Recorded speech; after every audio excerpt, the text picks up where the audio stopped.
to take your call. Please leave a message after the tone.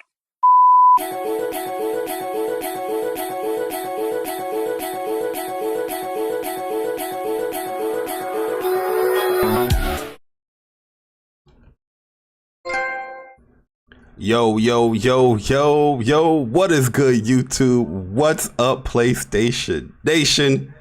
Welcome to another episode of the What's Up PlayStation podcast, where we give you guys the latest and the greatest PlayStation news for the week. Sometimes not the greatest, but the latest.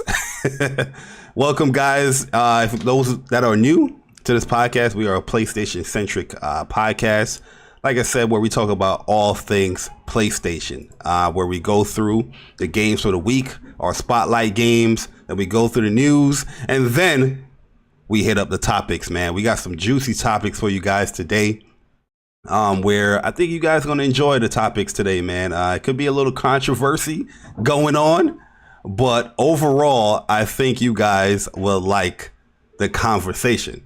I am Jay Bari, one of your hosts of the What's Up PlayStation podcast, but I'm here to introduce the other host, the host with the most, the Mr. Keeping It So NY, like them boys that made PlayStation, Mr. COD God himself, Gaming with Persona. Persona, what's good, bro?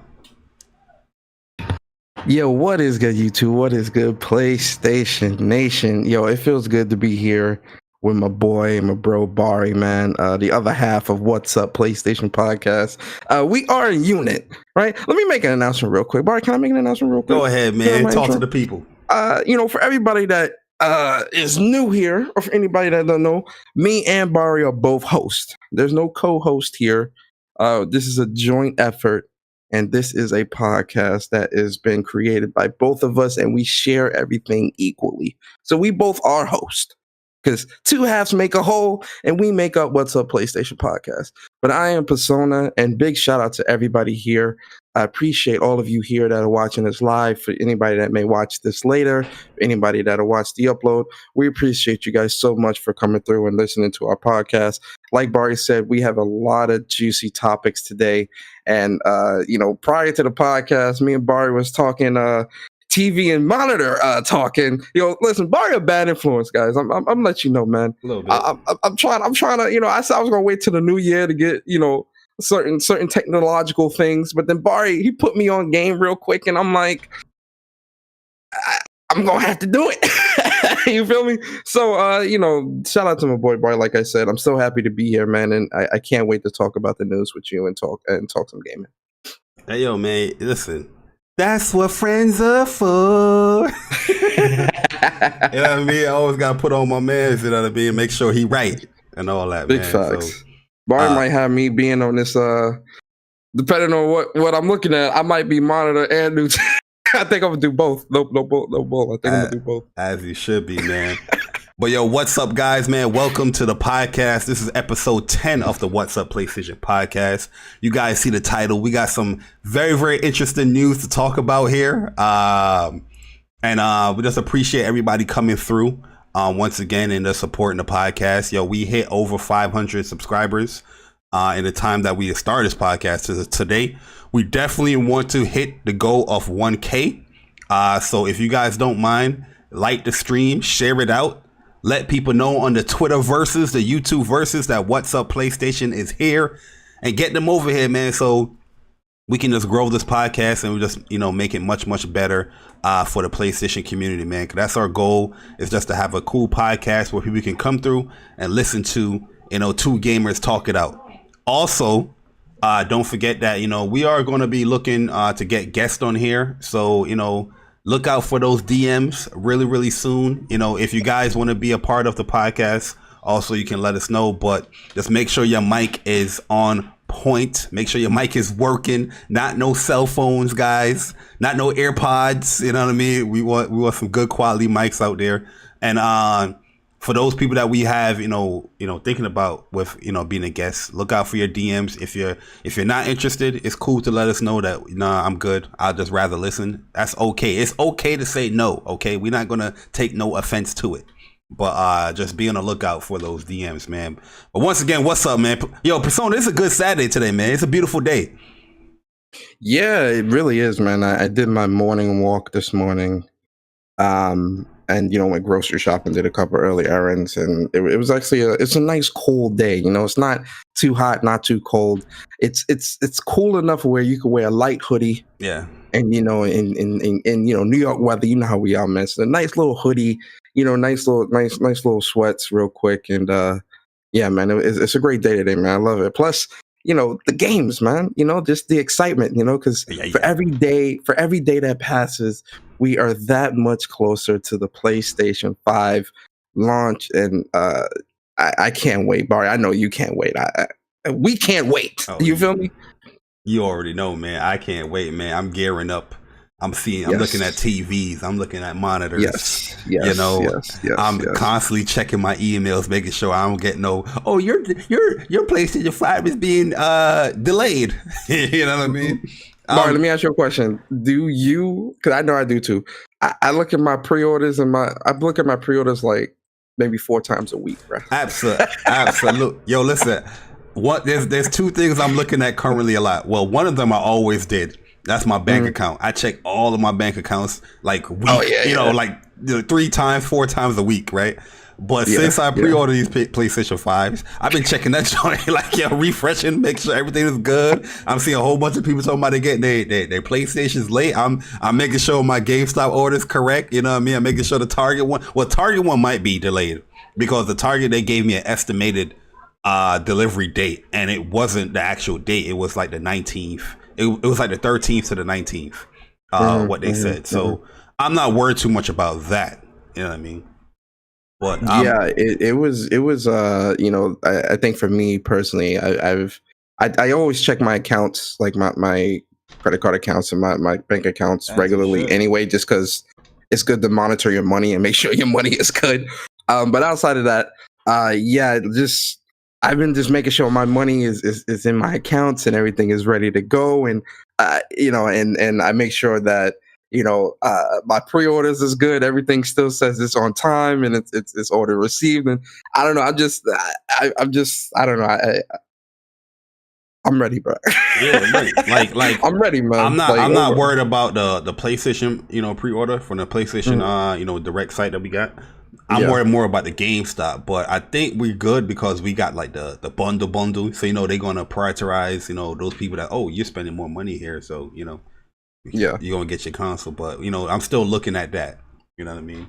Yeah. But man. That's a nice little small talk that we have going on there. But Persona, it's time to get these trophies unlocked, man. It's time to get these trophies because this week has been a beautiful week for gaming, Persona, man. And we're going to be talking about the games that released this week. For those people that don't know, we're going to let you know. So if you don't know, now you know, gamer. That's kind of corny. I'm not going to do that again. I'm sorry, guys. But so yeah, this week, the week of the 28th through the 4th of October, here are the games that came out for PlayStation 4. So we have Genshin Impact finally officially coming out. No more betas, no more demos. The game is officially out. We got Kukiyomi, Consider It. We got the Hunter Call of the Wild 2021 edition. So they skipped over 2020 and they got 2021. You know what I mean, Persona? They are far ahead of time. Yeah, they're ahead of us, man. Yeah, or they probably doing like how the sports game do it. Undead Darlings, No Cure for Love. Ooh, that's an interesting name. Sometimes I like reading these names because the names can capture you. I haven't seen a screenshot of this game, but just looking at the name or reading the name, I'm like, that's an interesting name. I'm a little interested in that game. We have The Walking Dead Onslaught. That's a VR game. We got Birthday of Midnight. Ooh, that's another interesting name. We have Feather. One Finger Death Punch 2. If you guys missed Death Punch 1, don't miss out on One Finger Death Punch 2. Okay? We have Sword Break, the game. Not the movie, the game. Until You Fall. We have Warsaw. World Hellsin Death Trap. Cafeteria Nippon Nika. Damsel. We have Electronic Super Joy 2. We have Liege Dragon Orange Blood. I know Persona's interested in some Orange Blood. Okay, one thing I know, Persona is some Orange Blood. Crash Bandicoot 4. It's about time. Let's Sing Queen. Smoots World Cup Tennis. Star Wars Squadron. So those are the games for the week, Persona, man. It's a pretty good week, man. And it's knowing that the next gen consoles are here. This is one of those weeks where you're like, I'm kind of want to hold off on next gen games and the consoles, but there's too much, good stuff in here. That's like, you know what? Let me go and purchase this. You know what I mean?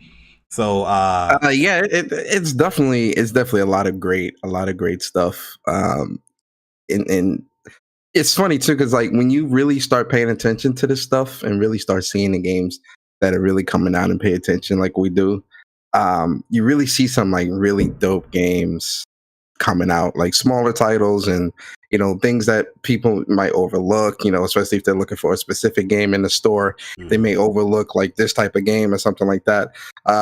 It's some pretty cool games in this list, honestly. Yeah, man, a lot of cool games in this list. So we're going to give you guys the spotlight game for the week. Once again, spotlight game doesn't have to be anything particular within this week, but we just want to highlight a game where we think the PlayStation Nation, hey, give this game a try, man. Or, it helps us out as well. Like, yo, you know what? I might give this game a try because I'm interested in it. So it goes both ways with the spotlight game. So what's your spotlight game for this week, Persona, man? I got to be honest with you. So this was a hard choice for me this week, Bari. And the reason why I say that is because one of the greatest games to come out this gen, World of Final Fantasy, I actually got back into it, and I'm working on finishing that. So I've been playing that a lot this week, and I really delved deep into Genshin Impact. late, a lot later in the week, maybe like between late Thursday and Fridays, when I really started sitting down and really diving deep into the game. And I'm gonna be honest, man. My spotlight for this week. Can I get? Is it okay? Can we break the rules this week? Can I give 2 games? Because it's really hard to choose. Listen, is it okay man, if I give 2 games? Listen, you are the host with the most. You allowed to break any rules. We can break the rules, right? Yeah. All right, it's cool. All right, so this week, guys, I'm going to give 2 games that I think you guys really, really need to pay attention to and really, really play. So Genshin Impact is a free-to-play game. It's an JRPG made by Chinese developers. MiHoYo, I think is the name. I may be butchering that, and I apologize if I am. But Genshin, I love Paimon so much. She's so adorable. She's the best. But Genshin Impact, free-to-play game, is a lot to do in this world. Very beautiful game. Combat is dope. And, the way the combat works, you have to approach the combat as treat it as you're playing as 4 people at once, because you are. But even the way you fight, you have to treat it like that as well, where you bring one out, put the status effect on, bring back the other one so that the status effects that match up and do more damage. Then and you switch up, and that's how you play. And normally how I do it is I got my main character as my DPS and like my damage dealer, and then I treat the other 3 characters as my status or debuff characters or buff characters, and that's kind of how I play. Genshin Impact, really, really great game. I highly recommend it. It's free to play. Then my second spotlight game for you guys is going to have to be World of Final Fantasy. I played this game when it first came out. Very, very beginning when it first came out back in, what was that, 2016, Bar? 2015, 2016? 2016. 2016? My game of the year, 2016.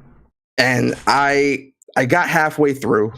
But then, when you gaming, man, it's so many games. It just kind of fell through the cracks with me. And shame on me. I know I get pow because as a Final Fantasy fan, this should definitely be a game that I'm finishing.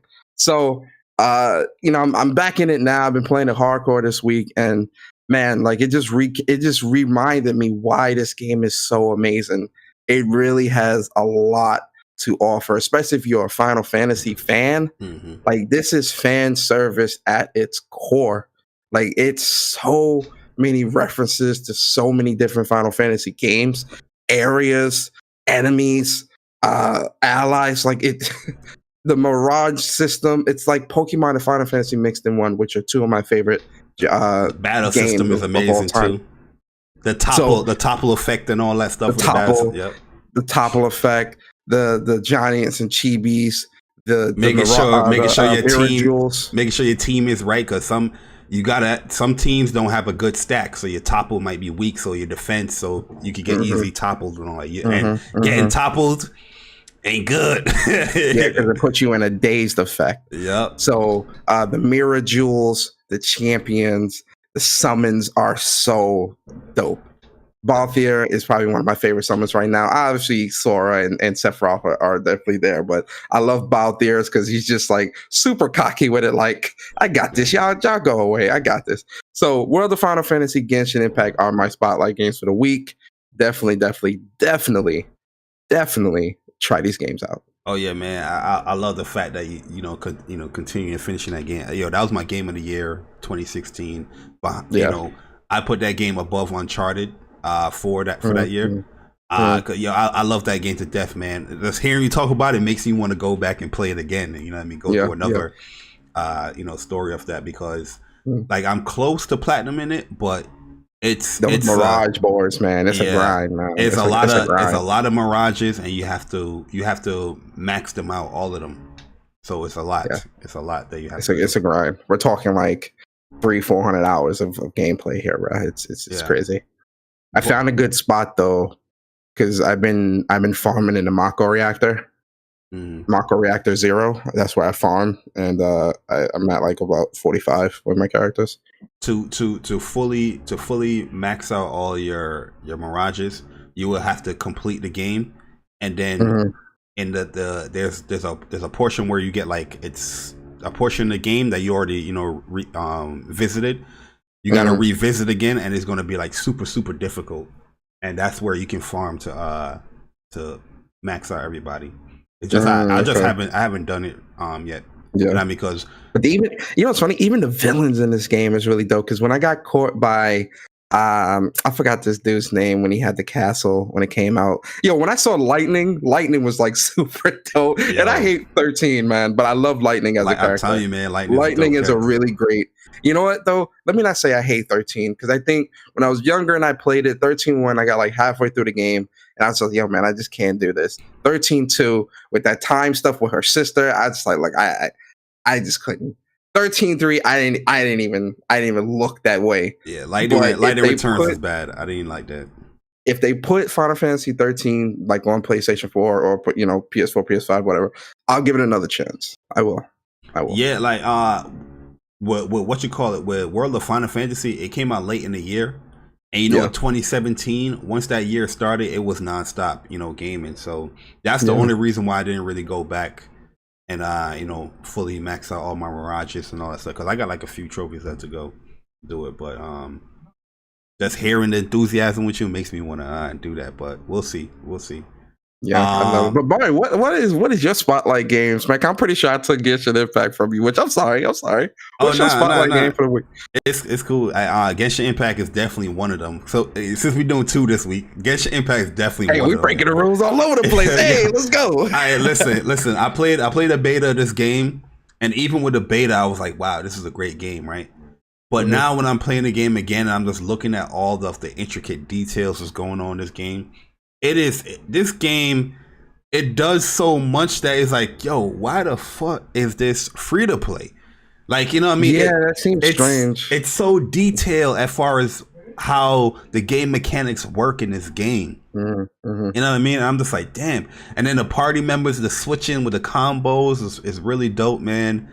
The elemental, Pokemon kind of effect that they have there, and you can combine elemental effects too. Is really really dope, man. Like, definitely a great. Even game. The way the characters are made is like detail. Like they all look different, and they actually all fight unique. Like the combat's unique. The story is top notch. Like a lot of character development. Even with your own little. Silent main protagonist, but then you have your other party members. They have background stories and birthdays and constellations that you guys can fill out and all that stuff. I'm like, this game is really deep, man, and it's free to play. So I think everybody should just give this game a try. You know what I mean? It's an amazing game. You're gonna get hooked to it. You know what I mean? Like, I got hooked to it where it got me off of 13 Sentinels. But I picked up 13 Sentinels back up again today. And that's going over everybody's story. That's an easy platinum too, from when I was looking. Yeah, from what I'm hearing, it's an easy platinum. So I'm just going through everybody's stories. Once I finish everybody's stories, I'm going to go to the battles and do the mystery files and all that stuff just to unlock other stories. But would you recommend this game to someone that's never really played Vanillaware games before? 13 Sentinels? Yeah. All right, so let me ask you a better question. What other RPG can you compare 13 Sentinels to for someone that's never played 13 Sentinels or doesn't know anything about that? That's the thing, yo. You can't, man. It's that unique. It's such a different game because it's broken up in like 3 different parts of the game. The way how the game is split up, it's very, very different. So you do have your strategy. Kind of strategy game kind of part. With a battle system where you fight. You're in these sentinels, and you're fighting against the Gaijin and all those stuff. Or I forgot they call it. Some with a D. I forgot it. And then you also have the story aspect, which is like a thriller. Like a movie trying to figure out what's going on. You're trying to figure out why everybody is this way or what's the secrets behind this character. And then as you're going through the story of each protagonist story is breaking down this is getting more of the story. Like I said, the last week I compared to like the movie Crash. So Crash, you had all the different type of stories, and then boom, it slaps you and everything comes together at once. Yeah, it's definitely more like a visual novel, but it does have the strategy, aspect to it. And then you have like your mystery files where you're connecting the story together and you're figuring out, like you're being a detective figuring everybody out, profiles and stuff like that. So it's not like a very typical type of RPG game and all that, because Mm-hmm, you're not really leveling up like that, but you're making decisions, and each decision branch off in like a different path and all that stuff. But yeah, it's a great game. Like if you're into mystery and thriller and all that stuff, I suggest people to get it. But you're not getting like super action here unless you're just doing all the battles, at one time. But my second game is Star Wars Squadron.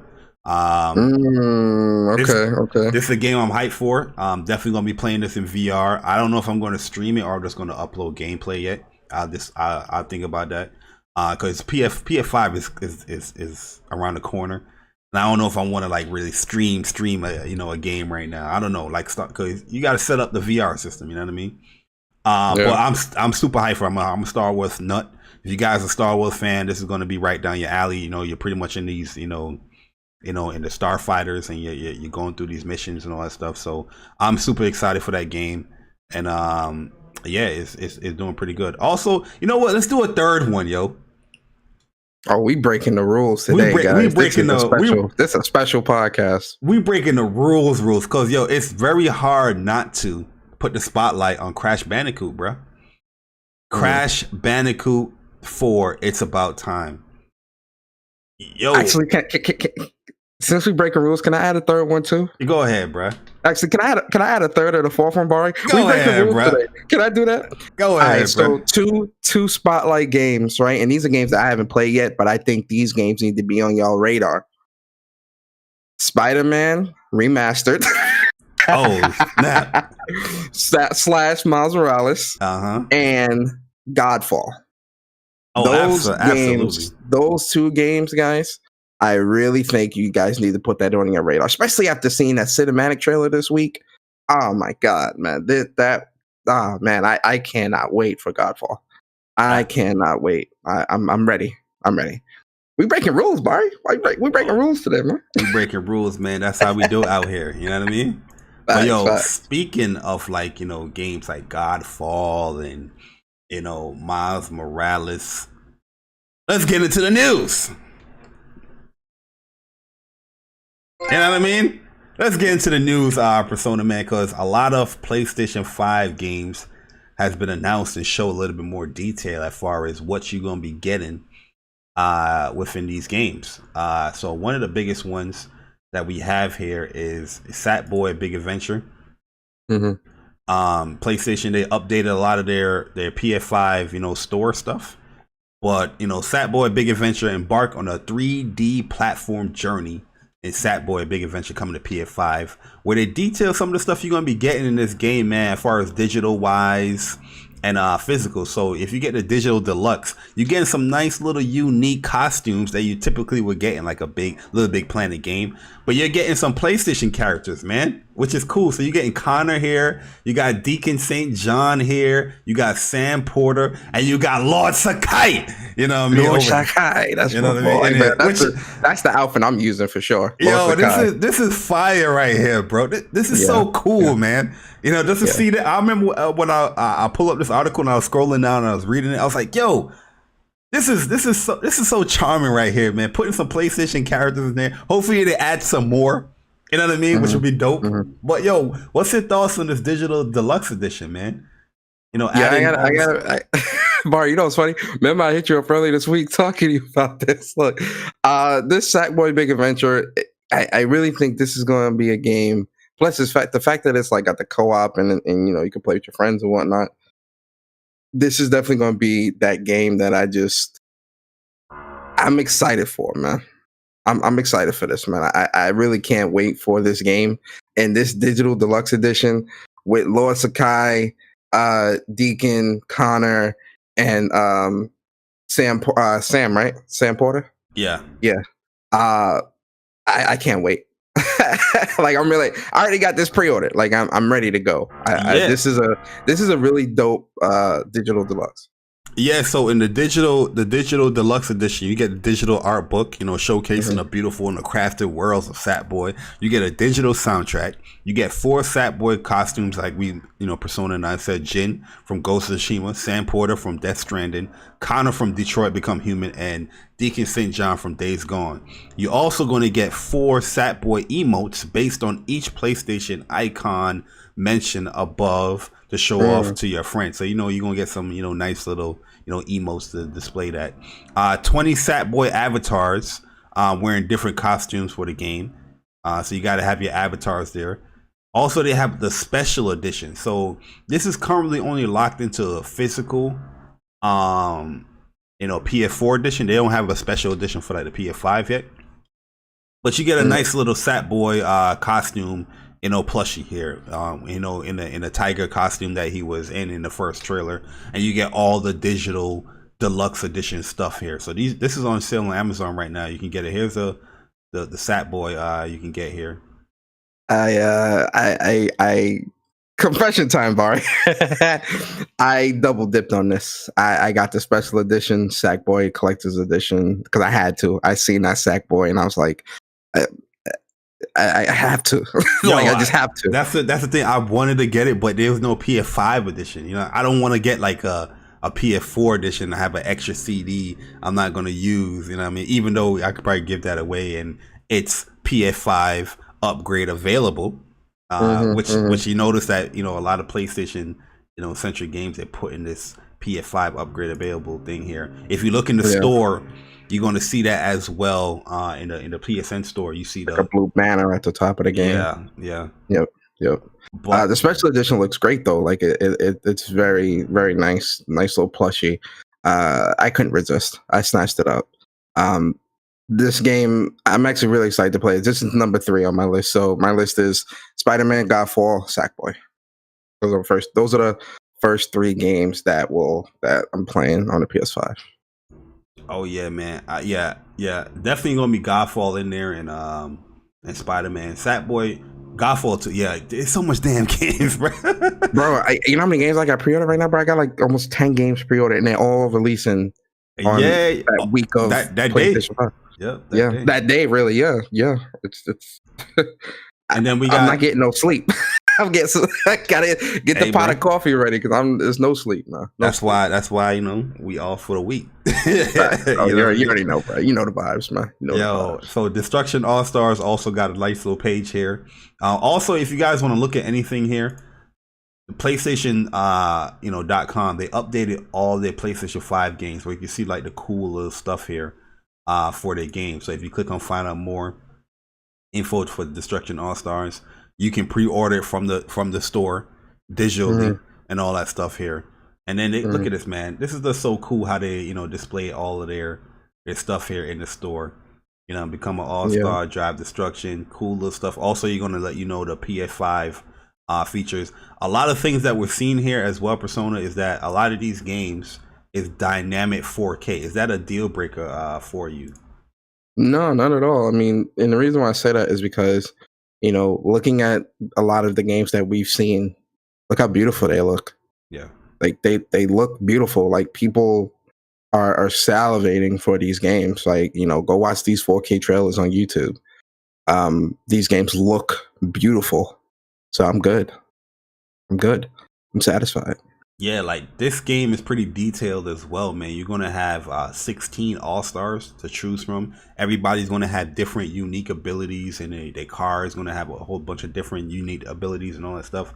So you're definitely going to have like a good mesh of different, abilities going around in these matches, man. So it's going to be, the meta for this game is going to take a while to figure this stuff out because all these different characters. But it's a cool game to have, man, especially launch. You know what I mean? Everybody's like, oh, let me get a multiplayer game here. Boom, right here, Destruction All Stars. I feel like this is gonna be a sleeper too, honestly. Like I feel like, and that's why I picked it up. I picked up the digital deluxe for this because I'm like, the gameplay that we've seen of this looks interesting, and it looks interesting enough where, I'm picking it up. You get what I'm saying? Yeah. And I can't wait. Like I actually can't wait to play this. Like you might have some Rocket League vibes with I'm it. thinking like Rocket League with a mix of. I'm thinking more so Twisted Metal, getting some Twisted Mm, Metal vibes.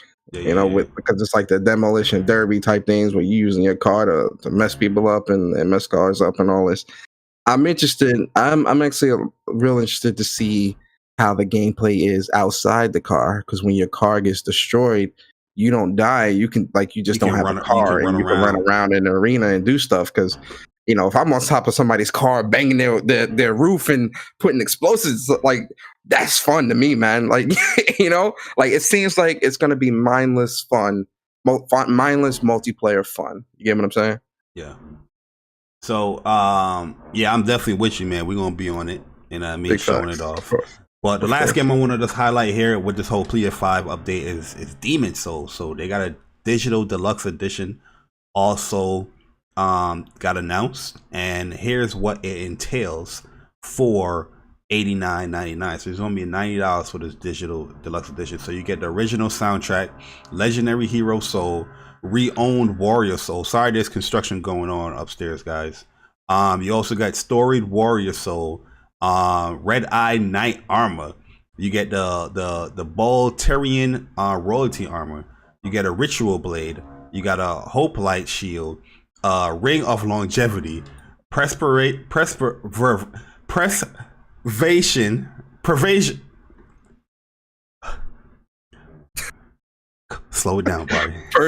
Preservation Greens, phosphorescent greens, bear bugs, large hard stones, shards, moonlight shards, moonlight stone shards as well. So there's a lot of stuff that you get here.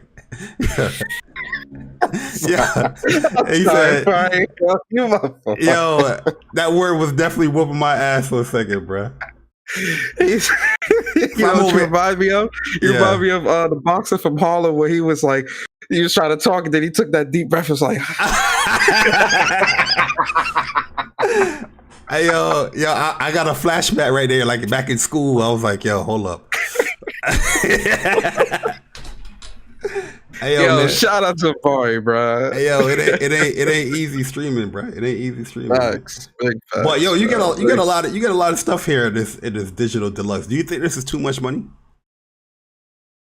For this digital deluxe, because normally a digital deluxe would be like $70, but the game itself costs $70.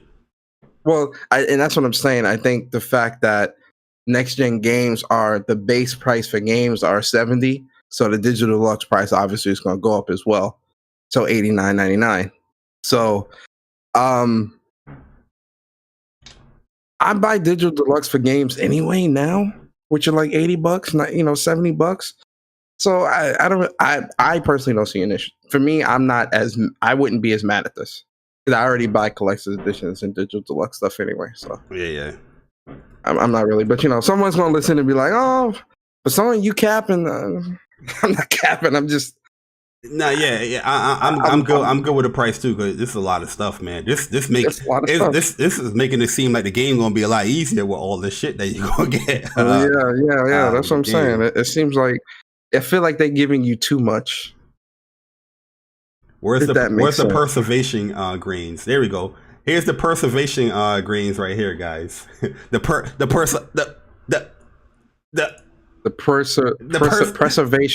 preservation.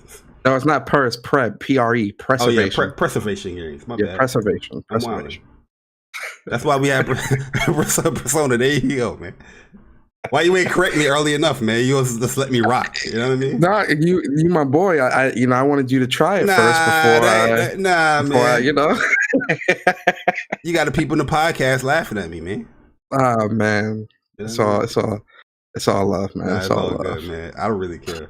But yeah, PlayStation, they updated their games. And I like that stuff, man. Like I would rather they do stuff like this, like showing off the games, giving me a blog article, showing what it entails as far as pre-order and all that stuff. Give me a new trailer.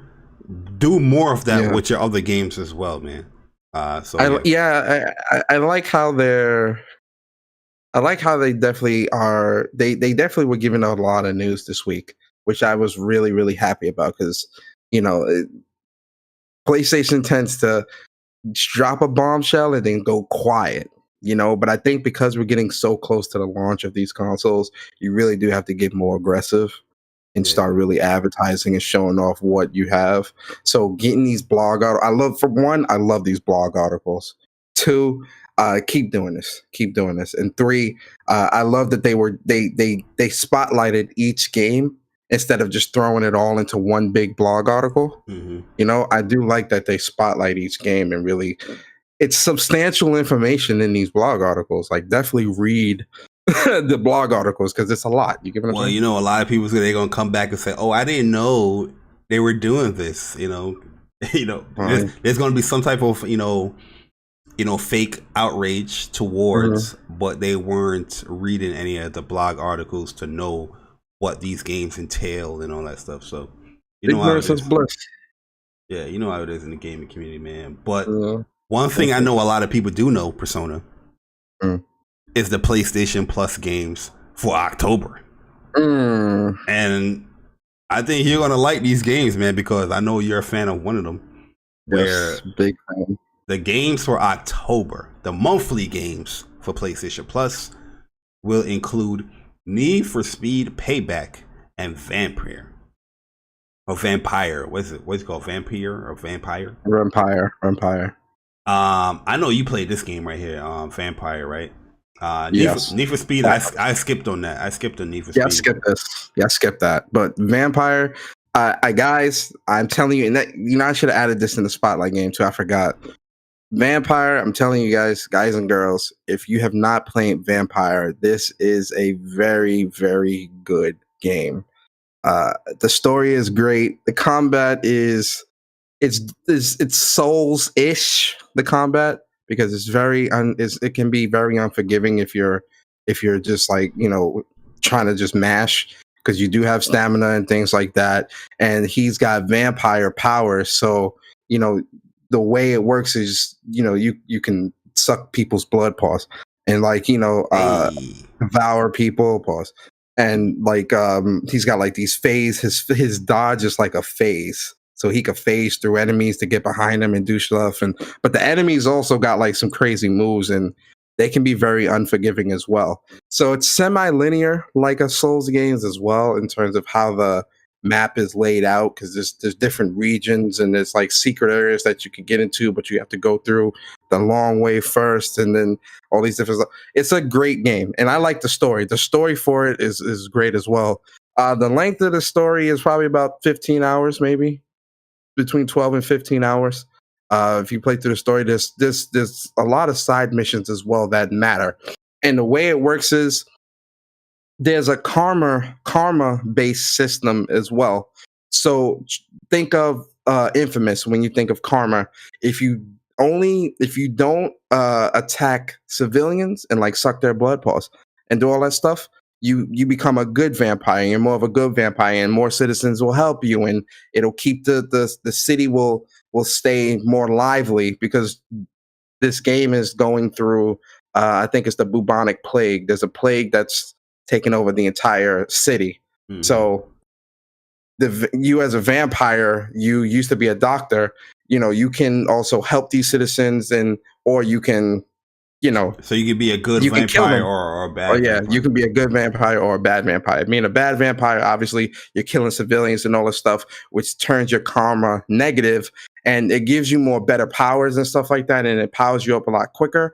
But it's less civilians in the city, and if there's less civilians in the city, there's actually more enemies in the city, and more harder enemies to fight in these cities, because all the civilians are dead. So it's a really dope game. I enjoy it. I'm looking at this. I didn't know Don't Nod Entertainment was the developer for this game. Yeah. This seems like a very, very different game from Life is Strange and yes, it is. It is, and they did a very good job on this game. They did. Wow. I really enjoyed it. Yeah, the story is great too, because there's two different endings depending on I karma. remember you were streaming this. I was like, it looks all right, but I'm not going to get this right now. I didn't know Don't Nod was the developers though. That's kind of crazy that they're that versed to they can do a narratives like kind of like a Telltale type game, and then they have a full-fledged third person action RPG game, which is cool. And then it's kind of because there's like vampire. It's so deep, man. Because like there's vampire covens that are like enemy covens that come after you. Yeah, like covens, vampire covens, and like I don't want to give too much of the story away, but like one of the highest level covens wants to recruit you, but they only try to recruit you based on how your karma is. It's crazy. Like I love the game. I love the game. That's lit, man. That's lit. Yeah, so yeah, guys, you'll be able to download these games October 6th. So that's that Tuesday. Probably checking around like 1 p.m. Eastern time. At PlayStation, they take their time to update the store, and you'll be able to download these games here. But yeah, this is pretty good month for PlayStation Plus, man. Having a vampire game, I guess, go with a Halloween type theme, and then Need for Speed Payback. It's another scary game because that game is hot garbage. And I'm joking. I don't know. I never played it. But yeah, man. Pretty good month for PlayStation Plus there. If you guys are interested, let us know, man. Pretty cool. But yo, going back to Genshin Impact for a second. Just want to let you guys know, Genshin Impact become the biggest international launch for a Chinese game ever, yo. So this free-to-play RPG game that's on iOS, right, in China. So it's on mobile devices, on PC as well, on PlayStation 4. They have hit concurrent viewers on Twitch for 110,000, right? I think I've seen something where the game it had like 5.3 million people pre-registered alone for the game. It's huge, what I mean? So huge congrats to Lingwei Studios, or what's called MiHoYo. Yeah, MiHoYo. Yeah. Yo, they're doing their thing, man. And like I said, the game deserves all this accolades it's getting right now because it's honestly a cool game. It's honestly a game, like the music of the game, bruh. It's so good. Like there's times where we just exploring to get your adventurer rank up. So to get your adventurer rank up, you open chests, you defeat enemies. It stalls too. Like once you finish those first 3 temples, you got to get to 10, and you really gonna have to explore and do some stuff. Yeah, it's pretty much forcing you to go around the world and really start doing stuff. Yeah, but I don't mind, yo. The times that I've been playing, I don't mind that because the music is so calming, bro. And I'm just like, I'm just traveling around the world, like, yo, you floating, you flying, and all that stuff. It's just mad cool, man. It's mad cool. I like it. Yeah, I like it. I like it a lot. I think the game is warranted this level of support, because it really is a good game, and MiHoYo, the developers and stuff, they're real responsive too, because I'm in their Discord as well, and they really like are on top of things with like new announcements and things that maintenance and things like that, even during the closed beta. I've been in their Discord for a while. And even in the closed beta, when I was playing and stuff like that, way back like a couple months ago, they wanted feedback. They were telling us different things. A lot of good information, and they get in character with the game. So, Paimon, they like travelers. Paimon here, XYZ. Like it's really good. I like it. Yeah, they also have a really good anti-cheat program here, which would run in the background even after exiting the game or uninstalling it. So for those people that's trying to cheat with this game or try do like level hacks or anything like that, nah, it ain't gonna work here. Even if you delete the game or even if you close out the game, that thing's still running in the background. So yeah, they on top of it here. But yo, congrats to them, man. Yeah. Really deep game. I I was looking at I was on Twitch yesterday. I was looking at some streamers play the game, like, and they like way farther, like dude is like level 60 with his characters. Yeah, that like further gameplay, it's gonna get real. It's gonna get real. Yeah. It's a lot. It's a lot. I'm still trying to get one of the ice characters. I forgot his name. Something like Cryo Jin or Cryo Jun. Something his name. You talking about Kaya? No, not Kaya. I already, you get Kaya pretty early. I'm talking about the Great Sword ice guy. I'm trying to get the fire guy. That's why I want that fire sword guy. Oh, I got him. He's pretty cool. You can only get the other characters through wishes, right? Yeah, so it's pretty much a gacha game. So you do like these wishes, and they're pretty RNG, and that's how you pretty much get a character. I've got like 4 characters through wishes, because when you pre-order, you get like 20 wishes or something like that. Yeah, you already automatically get you could get 2 wishes when you pre-order for the $10 bundle that you get. Yeah, and then you can buy the stuff for wishes as well. For wishes, yeah. But yeah, I guess that's the microtransactions part of the game, because the story and content is there. It's there. And you don't necessarily have to buy anything there, because you are going to earn these things, just by exploring and and going through these dungeons, or what they call the temples. The temples. You will earn those things, but it's just a much slower process. Yep. To get it. And like I said, the content portion of it is definitely there, because I'm still in prologue. I'm in the prologue part 2, part 3. Yeah. Something like that. Yeah, I've been playing, but I've been like off and on. So I'm at adventure rank 9, which I'm basically at the tip at 10, so I can do the other mission But I kind of want to. The thing is with me, I like to grind, yo. So if the recommended, rank is like 10, I want to be like at 12 or 13. You know what I mean? So I just been going around, going back to the town. I forgot the name of the town, the Wind Town.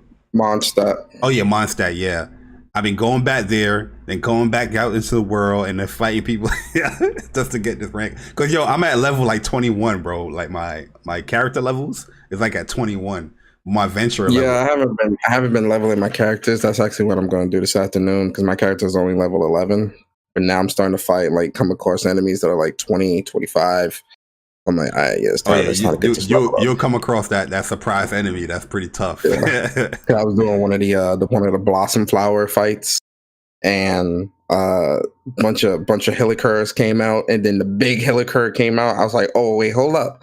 I'm not ready for this. Wait a second. Oh, yeah. Only my main character was like high enough to like be able to keep up. Yeah, some of these enemies attacks is crazy too. Like the little troll dude, he got the fire wood stick. He's just swinging that thing. The Helicurs. They're called Helicurs. And them things that attack will carry you a long ass distance, bro. Like damn, how much hits he's gonna get off of me?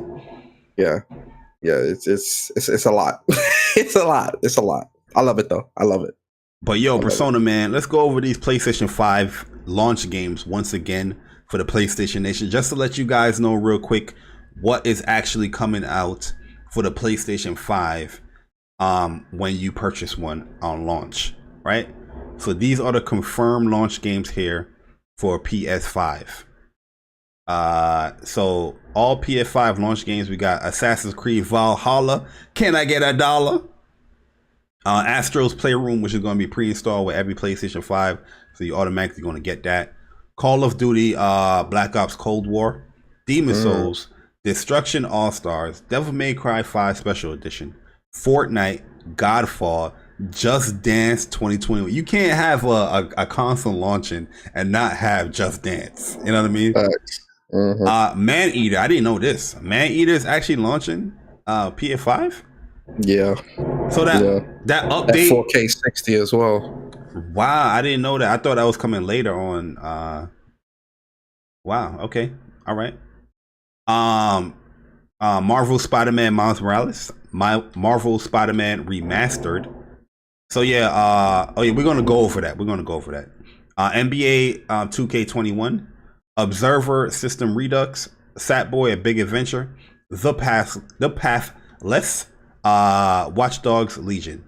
So The Pathless. Where's Assassin's Creed? Oh, that was the first game. Yeah, the first one. The Pathless is a game that didn't really have like a definitive launch date, but I kind of knew this was going to be a launch game just from the last state of play that they had, where they were explaining the game and all that stuff, and it was like looking forward to the holiday season. I'm like, looking forward to the holiday. This game's going to come launch, man. And they just confirmed that the game is coming launch on PS5. So this game looks really cool too, man. And I kind of got sold on that game through the state of play. You know what I mean? Because I wasn't really sold on the first time it was shown, but just seeing the gameplay and how the developer talk about the game, it's very, very different and unique in how you pretty much explore around the world. So you constantly have to hit these little targets with your bow and arrow to really move and progress through the world, which is weird, but in gameplay it looks cool. You know what I mean? So we'll definitely see. Yeah. The Pathless gameplay at the state of play was really, really good. It pulled me in for sure. So I'm excited, and I can't wait to see how it feels to be gliding through the grass like that on the DualSense controller. You get what I mean? Yeah, and it's 60 frames per second. I know that's the hotness for everybody. So yeah, it's gonna be a beautiful day, man. It's gonna be a very beautiful day for the PlayStation Nation. So yeah, let's get into a little bit of the controversial things, Persona, man. Ooh. You know what I mean? We over here looking at the title, everybody reading the title is like, hey man, they pulled one over on us, man. They put these games and these topics in the title and they ain't talk about it. Oh, don't worry, we're gonna talk about it, man. CD Projekt Red, Cyberpunk 2077 publisher orders a 6-day weeks ahead of launch. So they are pretty much getting a 6-day week of work, a work week ahead of launch for Cyberpunk 2077. So basically, I'm guessing this is happening here due to the fact they don't want the game to probably get another delay. I don't think nobody wants this game to get another delay. Personally and truly, I don't have an issue with developers crunching. You know, if you want to have that greatest game, if you want to have that next, great thing in video games, you're obviously going to have to put that time and effort within the game. And just knowing CD Projekt Red, I'm pretty sure they don't want to have another delay for this game. This game comes out next month, actually, on the 19th. So yeah, when I read something like this about crunching, they're doing like a 6-day work week, and I think it's like kind of mandated, right? Mandatory crunch for them. I'm looking at this like, okay, if you're passionate about what you do and you want to hit that deadline of releasing the game at the set date that you have, you're gonna have to go above and beyond to get that thing out there. So I don't really necessarily look at this as a bad thing. If this a common practice for CD Projekt Red, then I'll look at it a little bit differently. But from my understanding, I don't know, you guys can correct me, I don't see this as a common practice for CD Projekt Red. They just don't want they want to put their game out there. They want to make sure the game is in pristine condition, right? And when November 19th launch, you want to play a game that's bug free, and the melee system is satisfying. You want all those things, man. So hey, crunch it up. You know what I mean? What's your thoughts, Persona, man? We're on What's Up PlayStation, so I'm going to keep it a little PG-13. Uh-oh. The net of it is, I don't care. Like, let me be more specific. In life, sacrifices have to be made. This is just how things, to get to where you want to be in life, you have to make sacrifices, right? You might not be able to play the video games as much. You might not be able to go out with your friends every Friday and Saturday night because you're trying to get to a higher level in life, right? When it comes to work, right? When it comes to your career, not a job, because jobs will have you, slaving on your career. Because let's be real, this is their career. This is not a job. This is their career. This is what they do for a living. This is their career. Mm-hmm. It comes with the territory. As a developer, as someone that's trying to create a masterpiece, because ultimately, if I was a developer, if I owned a development studio, every game that I'm trying to create and put out, I want it to be a masterpiece. I want to outdo the last game I created. 100%. No. In the words of the great Sam Witwicky, no sacrifice, no victory. Go ahead, Persona. That's what I'm saying. There are gonna be times where you're going to have to sacrifice time and work late, work a weekend or two, or whatever the case may be, because that's how things are. I do it. Bari, are you telling me in your life, right? To get to where you are now in your job, you ain't gotta, put all your business out there. Mm-hmm. Are you telling me to get to where you are now in your life with your career, not a job, your career? Mm-hmm. You didn't have to put in some overnights. You didn't have to put in some weekends. Absolutely, to get there? Man. Absolutely. I can tell you that I have to get to where I am in my career now. I had to put in weekends, nights. I had to slave, be a grunt for a little bit in the IT world to climb up, to get the knowledge and get the experience and stuff like that. I had to work. Yep. I had to work. And even now in my job, in my career, I have to do weekends. I have to do late nights if it calls for it, because you got to get the job done. If I got deadlines, if I got projects that are due and I need more time, 9 to 5 ain't going to cut it. If you clocking in at 9 and leaving at 5, something's wrong. Something's wrong. If you never have to put in a late night or a weekend, something's wrong. You're not getting challenged enough. You're not doing enough. But the problem with CD Projekt Red is that these people were coming at other studios that were doing it, and they were trying to make themselves out to be the messiah of the gaming community.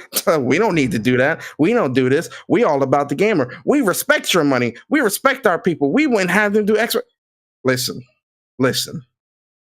You saying all this stuff, but then you end up doing it anyway. Yeah. That's the issue here for me. Because crunching is crunching. We all crunch. Everyone on this planet crunches. Homeless people crunch when they collecting cans and stuff.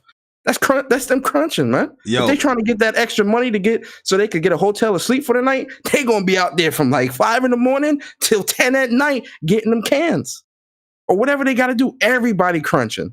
It's the fact that CD Projekt Red are hypocrites, because they were talking about how they would never do stuff like this and trying to be best friends with every gamer. And we love you guys. Stop it, man. You're a business trying to make money. You're a business with deadlines. You're a business with investors that expect results. How are you going to get those results? If I'm investing millions into this company, 9 to 5 ain't cutting it. Not for perfection. You got to crunch a little bit, man. But yeah, you know what's the best part about this? Shout out to Jemai, definitely, highlighted this as well. Like they're getting paid for what they're doing, right? All of the profits that they make throughout the year, the bonuses, they're all of the team is getting that cut, that split for it. It's not like you're doing this mandatory crunch and not getting compensated for it. You know what I mean? You are getting paid to do it. Imagine doing overtime and they say, "Oh, you're not getting paid this time and a half for this." You know what I mean? You'd be then I can see you being a little disgruntled. You know what I mean? But yeah, normally there's times where like, my job is like, yo, we got to get this OT, we got to get these numbers in, we got to get this money in, right? And I'll be like, damn, man, I really had plans to do this, but I gotta. This is my livelihood here. But then when that paycheck come, I'm like, Yeah, you know what I mean? That was great for me doing what I had to do right there. You know what I mean? Because I'm getting compensated for it. You know what I mean? So I get it. You know, that you spending an extra day, maybe you to spend time with your family or doing something else. But yeah, when that paycheck comes, you'll be all right. I'll do you one better. Yesterday, I had to work till 7, and I started work at 8 o'clock, and I worked till 7 because a couple of new users at our company, their machine, when they received their machine, because we all still working from home, when they received their Mac, the Mac wasn't communicating with Jamf. Jamf is I don't need to get into the technicals, but Jamf is the remote. It's like the certifications and stuff like that would get pushed into the machine. Yeah. So Jamf is like, it houses all of the policies and things like that get pushed in, that gets pushed down to the max, right? So that wasn't work, for like 10 users, and this was like 4:45. It wasn't working. Like the policies and the certification, the certificates for the machines weren't being recognized by Jamf. So we had all these new hires that cannot get into their machines. So what do you think happened? I had to get on a Zoom call with all of these users. Oh, no, not Zoom. And I had to remote into their machines one by one and go through the re-enrollment process of getting their machine enrolled into our network and into our system, so that the certificates and policies can get pushed down to their device, so that it will be a company managed device.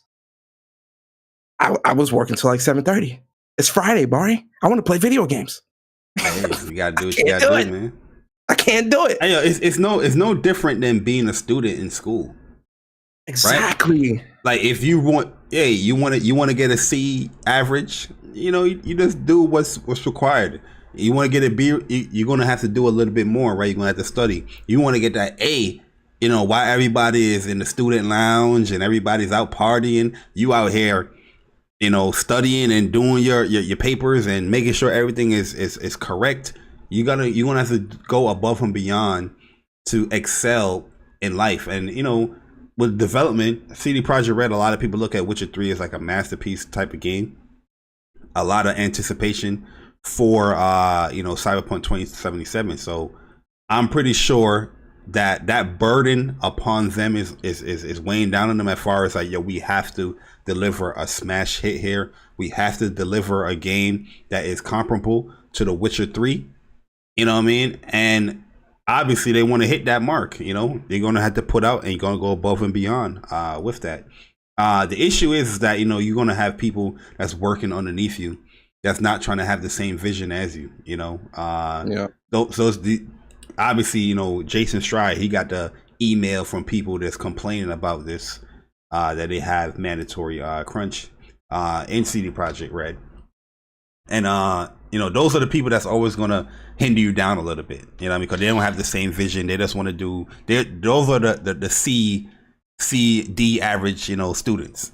You know what I mean? But at the end of the day, as long as they create a great product, on November 19th, we not really caring about this. Not to sound not to be rude or anything to people's, feelings and all that stuff, but we don't really care about this bullshit. No, you know what it is too, man. How do we always end up back here, Bar? Because when it was Naughty Dog, we was having the same conversation twice. Because it was Naughty Dog twice. When it was Red Dead Redemption 2, we was having this conversation. We keep coming back and arriving to the same conclusion with this conversation, with this same conversation. And I don't understand. The community just continually is angry. They get mad at this stuff, and I don't understand why. Because when I look at success, when you look at creativity, when you look at development, when you look at a job that demands you to be at your best, I don't see that as a bad thing. If a job demands you to always be on point and work some extra hours or something like that, now don't give your whole life to the job, but if your job requires you, if your career requires you to give 120%, 130%, I don't see a problem with that. Like I got into IT. IT requires you to give 150%. Absolutely. I don't see an issue, especially when I see my check. That's what I'm saying. Like, when I see how much I make, there's a lot of jobs out here, especially here in America, where you have salary based jobs and you do OT. You're not getting paid for that. You know what I mean? According to to Polish labor laws, any extra work they getting paid for that. So they living a good life. To be honest with you. So yeah. But here they're obviously complaining to Jason Schreier when you read this article. There's a complaint here about them doing it. So this is, and I'm gonna say this, and then we can move on. Mm-hmm. For those that are complaining, it's two options for you: either deal with it or quit. Find another job, find another profession, find another career. Those are your two options. Absolutely. That's it. Deal with it or quit. Absolutely. I have no sympathy for you at all, because no one has sympathy for me. No one has sympathy for Bari. No one has sympathy for sweatshop workers. There's no sympathy. The Jordans you got on, that the polo, the Fenty, the Dolce, whatever you wear, designer, whatever you wear, period. Somebody was putting in some crunching hours to make that for you. Hey, either you're not gonna wear clothes or you're gonna wear clothes. Make sure that etching is right on that Gucci shirt. You know what I mean? I go in front. The car you drive was due to crunch. The house you live in was due to crunch. You thought they just worked 9 to 5? No. The pipes laid to your house, the heat that's to the electricity, everything on your block. Everything in the vicinity of your house was due to crunch. Oh yeah, yo, facts. Yo, arcade dropped a nugget right there. Don't just quit outright. You know what I mean? No, find another job and give 2-week notice. Of course. Yeah, exactly. Yeah, that you never. Yo, it's funny too, especially in America. If you hate your job and you want to leave, don't leave right away. Find another job while you have that job, because it's a lot easier to get another job when you have a job. Don't ask me why. And then you give 2-week notice. You know what it takes to get it, because you already have one. But yes. Yo, my homegirl, right? Short little story, then we move on. My homegirl, she hit me up the other day because she just moved. I ain't hear from her in like a year, right? She moved upstate and all that. She's like, we was catching up. She's like, yo, Bari, man, I quit my job. I was like, oh damn, that's crazy. I never thought you quit that. So what you doing now? He's like, oh, I'm not doing nothing right now. I said, wait. So you quit your job and you didn't have another job lined up? And she was like, yo, I knew you was going to say that. That's why I didn't really let you know at the time when I quit it, because I knew you probably scream at me. And hell yeah, I'm going to scream at your ass. Why would you never do that? Yeah, it don't make no damn sense. You know what I mean? Yeah, you might hate it. You might not like it. But yo, endure that for a little bit until you find that other job. Then when you get that other job, like, yo, I F you. You know what I mean? The phone or computer that he used to send an email to Jason Schreier, that was due to crunch. Yo, facts. I can keep going. He crunched. That person crunched that email. No, the phone, the technology that went into that, the creation process, the build. No, but I'm saying that the person crunched that email because they sent that email outside of the job. They doing, they talking something about the job, but they sent that email, complaining outside of the job. Oh yeah. But let's talk about where some crunch has definitely been shown here, and that is with Spider-Man Remastered. A lot of people, this remastered has been buzzing left and right, all over Twitter, all over YouTube. Everybody's giving their opinions on this remastered, good or bad. But we're gonna highlight the details here as far as what it entails, because just last week we was talking about this, right? And we was talking about how Insomniac, the only one critique I can tell them is that you haven't shown anything that you're talking about. And oh boy, Persona. They heard you, Bari. They watched last week's podcast, because this week they was like, oh, Bari, oh, where? Got you. Yo, they absolutely heard, bro, because not only did they show everybody, not only did they show everybody, they showed everybody. What this remaster entails, man. So here's a nice little picture here. With Spider-Man PF4 showing off the ray trace reflections. I know Digital Foundry did a whole video as far as the ray trace reflections here. As far as they're telling people, because a lot of people had a lot of critiques about how the leaves are missing here in the ray tracing. There's people missing here, which I'm pretty much saying like this is a reflection of the opposite side of the street. You know what I mean? Not only that, Barry, but if you also look at like. It's and I think it's for a lot of people, they're definitely looking at what's on the left and trying to say that the right needs to match exactly. And what they're not taking into consideration is because of the angle of the picture, you're actually not seeing all of what's on the left. So when you look at the right, you're actually seeing more of what's on the left. That's why it's not matching one to one. Exactly. The buildings in the back and all that, that's in the back of him. Why would that be? Jesus, man, it's crazy how you have to like really explain this stuff to people. Yeah, if he's leaning off a building like this, right? The buildings and why would the buildings in back of him be in front of him like that? Exactly. In the reflection, why would they be on the glass in the front? What that's in the front of him and not reflecting the glass in the back, which you can actually see that reflection when you look in the back. So where his hands meet, right? That building that's like taller than two little shorter ones on the left, you see that? That's where that reflection is. Yeah. So that's where that reflection goes. And then when you start looking further to the right, you start seeing more of what's on the left, but you cannot see exactly what's on the left because of the angle of the picture. But it's actually an accurate render of what you would actually see leaning off a building like this. It's the weirdest. It's crazy, bro. It's just crazy how you really have to explain this stuff to people. It's like, my man's look at the picture. Yo, I seen a tweet, Persona, where they said how the reflection is not matching what they're seeing down here. The person had like arrows pointing to whatever. I was like, I'm looking at this tweet. It's like, brother, man, the reflection is not the reflection of here, this side of the street that Spider-Man's on. It's the reflection of the opposite side that he's on. Why would it be reflecting this part?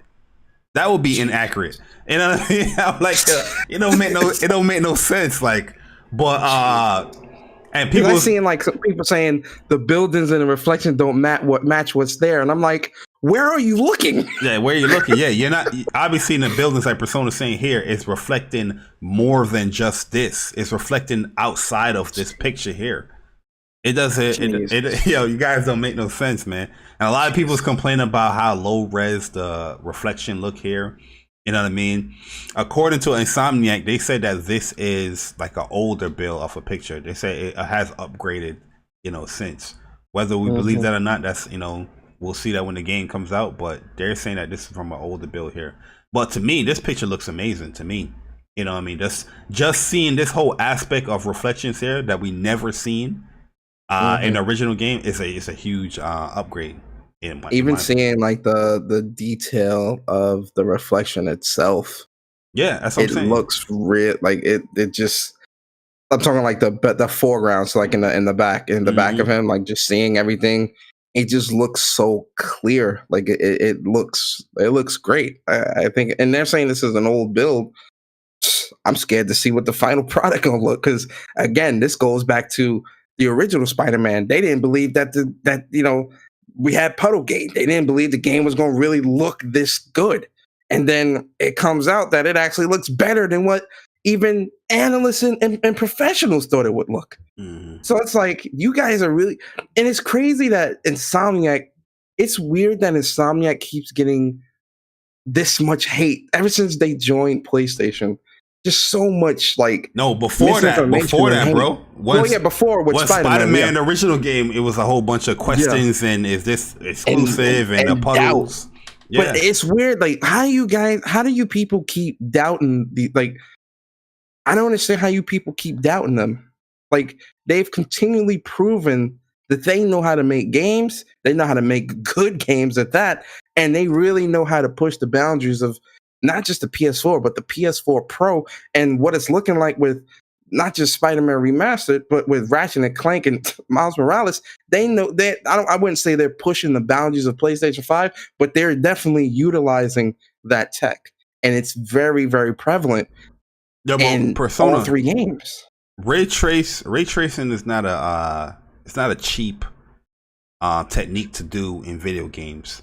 And this entire remaster is using it, as we can see with some of the clips that we've shown. I'm not going to show the other clip yet until we talk about another aspect of the game. But it's ray trace all over on the buildings, and you've seen actual real-time reflections going on. That's not a cheap thing. That's pretty expensive to do, especially just remastering for a game, man. So I definitely appreciate the level of effort that they have taken to put into their game. They said, here's one little quote that they said here. But it's not just the environments. Our characters also gotten a huge upgrade from the higher fidelity skin, eye, and teeth shaders to individually rendered strands of hair. The new tech and detail brings our characters and their performance to new life. And there's a reason why I'm reading that, because we definitely see some new life with Peter Parker Persona. Oh, yes. Can we scroll down? It's okay? Give me the okay, Persona. Can I scroll down? I'm giving you the okay, man. Go ahead and scroll on down. Let's scroll on down. Go ahead and scroll on down. So this the part that's going to blow y'all mind. We have here a new Peter Parker.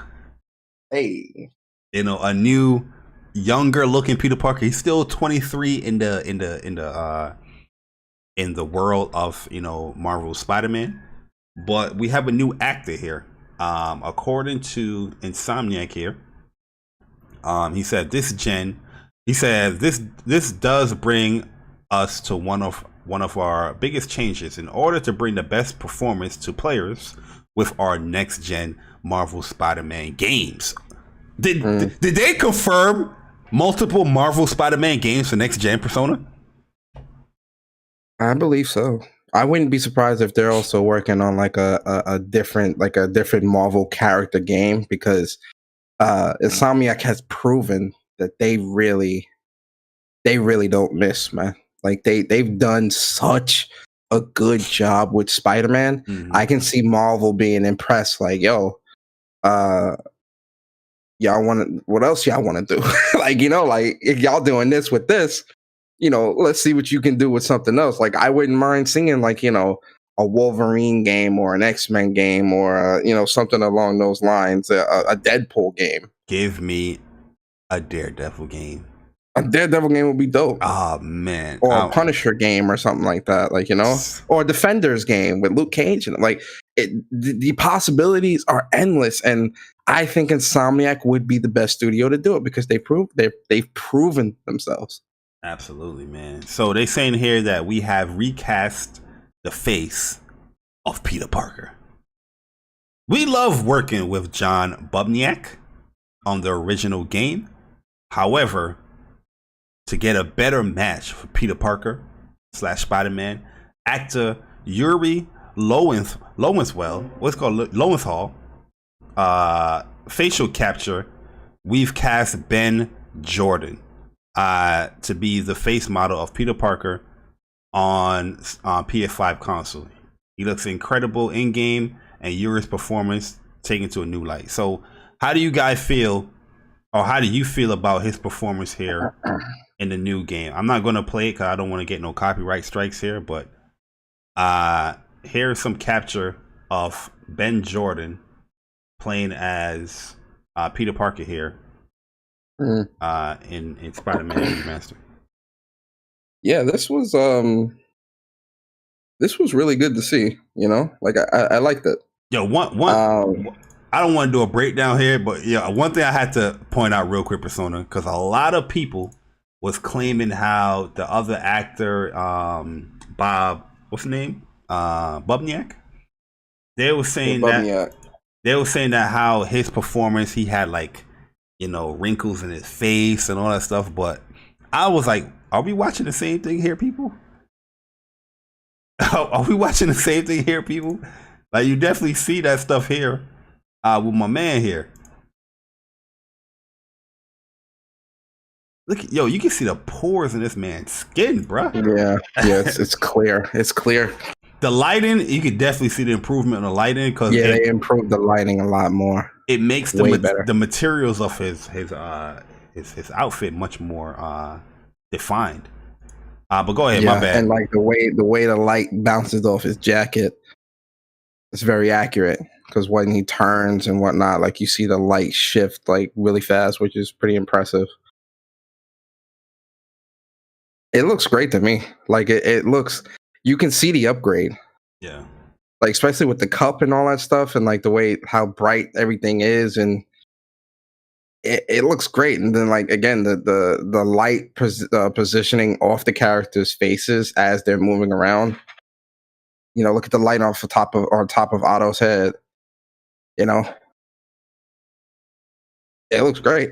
Yo, no lie. Yo, right here, he definitely looks like what's the dude name that plays Spider-Man? Tom Holland. Tom Holland, yo, right here. Yo, obviously you can tell that they tried to get like a closer representation to Tom Holland, as close as possible. Not saying that they want like a perfect match to him, but he looks dangerously close, bro. He looks like dangerously close. Yeah, he looks very, very like if you didn't know any better, you would think this was Tom Holland. I'm gonna keep it a stack, and I think they did that on purpose. I think Sony might have wanted that because they want to match it with the movies. And Tom Holland is the he's definitely one of the better Spider-Man. I mean, I'm Tobey Maguire forever, but Tom Holland's definitely my second favorite Spider-Man. Andrew Garfield can go somewhere. I don't care about him. I like Andrew, man. I thought he was cool. I thought he played like more of like the try to be too cool for school Peter Parker. But overall, I think he did like a good job as like Spider-Man though. But yeah, personally, I don't have an issue with the change here. I don't either. You know, it is. No one has an issue. Can I ask a question? Hold on. Can I ask a question, Bari? Yeah. How do people got an issue with something they said they weren't going to buy? Oh, yeah, they're not supporting I'm asking questions. This is wrong. A lot of folks said they weren't going to buy this remaster because they said it was wrong and that these upgrades should have been for free. So how does anybody here have an issue with this change when you weren't going to buy it anyway? And obviously, when it comes to change, it can be a little bit jarring, a little bit like it catches you off guard, right? Because I'll be honest with you, when I was scrolling through this blog article, and I mean, I'm like, oh damn, this picture looks great.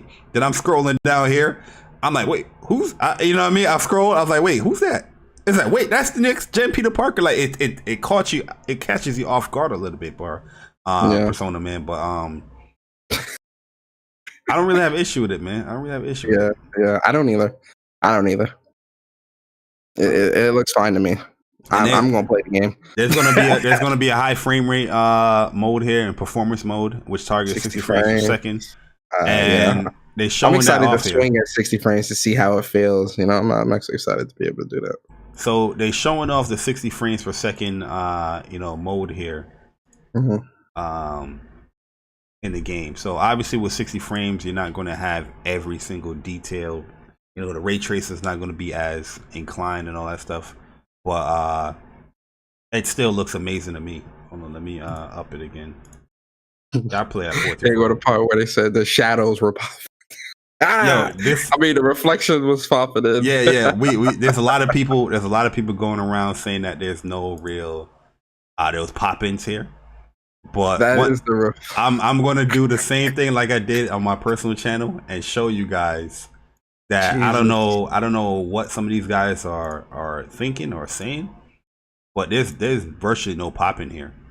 So what they're saying is popping in here is this part where the ventilation. So New York, I'm pretty sure other cities have this as well, where they have like these decentralized ventilation units, so like AC and whatever like that. You're gonna see at the bottom of the window here for this little shot that we're gonna capture here, and you're gonna see far away too. You can actually already see it here. Yeah, you can. But it's due to how he's swinging, the velocity of the swing. Obviously, there's motion blur going on here. You know what I mean? Look at this. Look at this. We're gonna slow this thing down for these guys so they can see everything here. These guys are saying that these little vents here is popping in the game. You know what I mean? And look how close they gonna say. Look how close these vents are. These are actually vents. Look at this. These are actually vents that you see here. Like I don't know what's going on here, man. I don't get it, man. And you see the vents right here. I don't understand you know, a lot of people's logic here.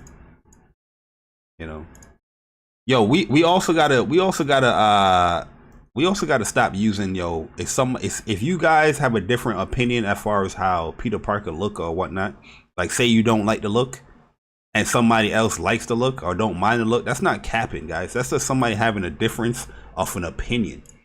That's something that normally happens when you are social in society. You know, when you're having a normal conversation, there's people that's always going to have a difference of an opinion in you. Are you going to say while you're having a conversation with somebody that, yo, I like the you know, Jordan number 6 more than I like the 8s?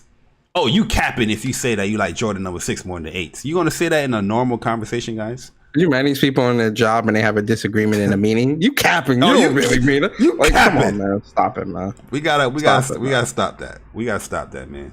I agree. You guys gotta be more sociable. Not everything is a cap. Okay. People really feel the way they feel. People disagree. Oh, also, they're bringing one of the best suits, in my opinion, for the movies. The Amazing Spider-Man suit is going to be in this game in the remaster. So you're going to automatically get this. So in the remaster, you're getting more trophies. So you can platinum the game again. You're getting all the DLCs. You're getting more suits. You're getting the Spider-Man Miles Morales photo mode. So you're getting the new photo mode that's going to be in the game. You're getting a lot of stuff that's going to be in here for $20. Persona, last question before we move on.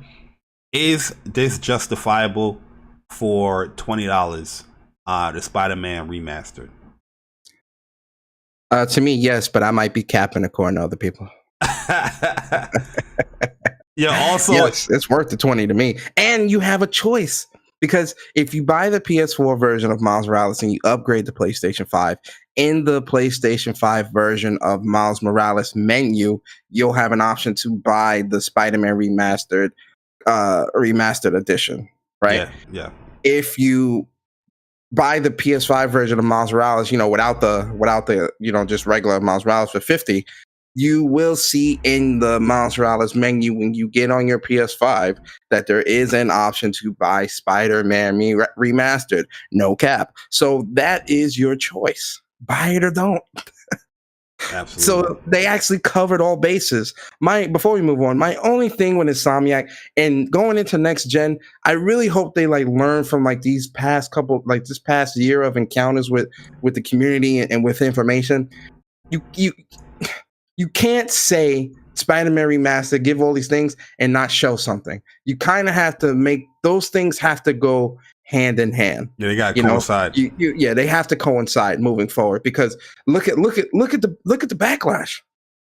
And I'm not even talking about this news. I'm talking about prior to us getting this news. Look at the backlash. Look at the outrage, fake outrage, by the way, not real outrage. Look at the fake outrage. Look at the endless podcasts and videos of people condemning Sony and Insomniac, and this is anti-consumer, and all these articles of misinformation. And Insomniac has to be a lot more clearer and more forthcoming, with their information, so that we can prevent things like this. Because had they have said what the changes were, then had this information as a follow-up that we have this week, mm-hmm. I guarantee no one would have, quote unquote, felt the way they felt now.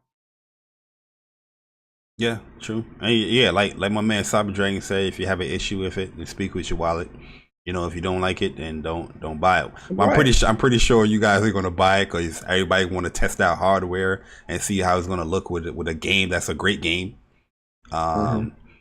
And yeah, and it's cool that you do have the option. Like, say say you don't have the $70 right away, but you have the 50, you know, you can always buy it, or you don't want to play the remaster right away. You want to play it later. You can always buy the remaster later down the line with Miles Morales.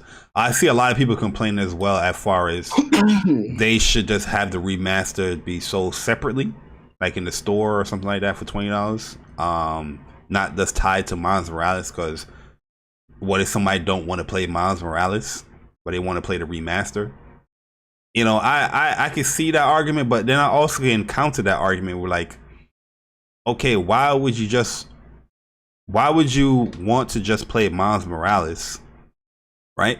Or you just want to play the remastered, you know what I mean? But you don't want to play Miles Morales. It's kind of like they kind of saving you the trouble regardless, you know what I mean? Because even if you play the remaster first, I'm pretty sure after the remaster, you want to continue the story, you're going to want to play Miles Morales. You know what I mean? So it's you can either play the remaster first, right? And then play Miles Morales after. And you still paying that $70 regardless. But even if you have it separate, I just don't understand why would you want to just buy the remaster but not play Miles Morales. It don't make no sense to me. Yeah. But hey, it is what it is, man. I think it's a great deal. $70 for 2 games is a great value. And you're going to see a lot of people worries and complaints dwindle when the console release and they have the game always does, though, in front of them. They're gonna be like, oh my, you're gonna see the screenshots, you're gonna see the Twitter posts, you're gonna see the videos. Like, this is amazing, trust. But of course you're gonna see those tweets. Hey guys, check out my stream. I'm playing Spider-Man Remastered. Yeah. Check my stream out, guys. Check my stream. A month ago I said I wasn't gonna play this game, but I see it helps me out monetarily, so I'm gonna stream this game. you'll see the other tweets. Guys, I was wrong. Spider-Man Remastered really is a generational leap. Come watch my stream. Come on, man. Out of here, man. Yo, but here we go, man. Call of Duty Black Ops Cold War Zombies finally got revealed, guys. And we're going to be showing you the trailer as we talk about this. I really haven't played Zombies in a long time for Call of Duty since Black Ops 2. But this Zombies look really good, man. Zombies on Black Ops 3, Black Ops 4, I wasn't really into it, especially like the crew I used to play with a lot with Zombies. They don't really play like Zombies anymore like that.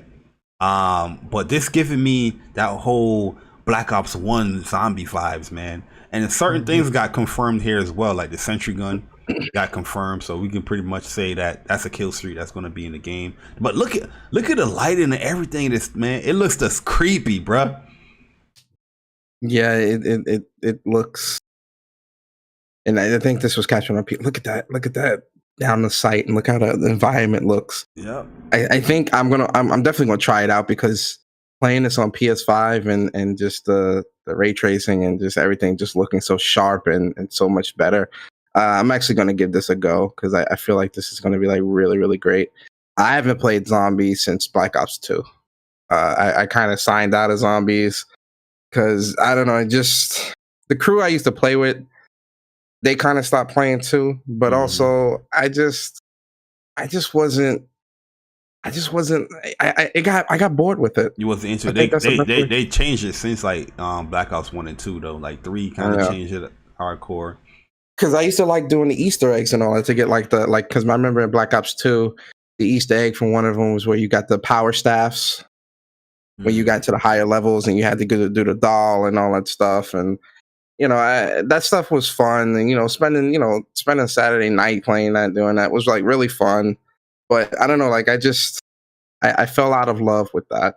But seeing this and just seeing so many different enemy types and being able to use kill streaks and stuff like that, and based off this trailer, it seems like the environment is going to be changing as you progress through the. Because you're gonna go to different levels. You got to unlock the levels and spend your money to unlock each level. Yeah. So having like a chopper gunner and a zombies is going to be crazy. It's wild, right? Yeah, that's Wow. gonna be crazy. But they go to ray gun. I love the ray gun. That's always been one of my favorite guns, and it's always been one of my favorite guns in zombies. So the ray gun, the other power weapon, which kind of looks like the Wonder Waffle a little bit, but just a little bigger. Not the Wonder Waffle. What was that other?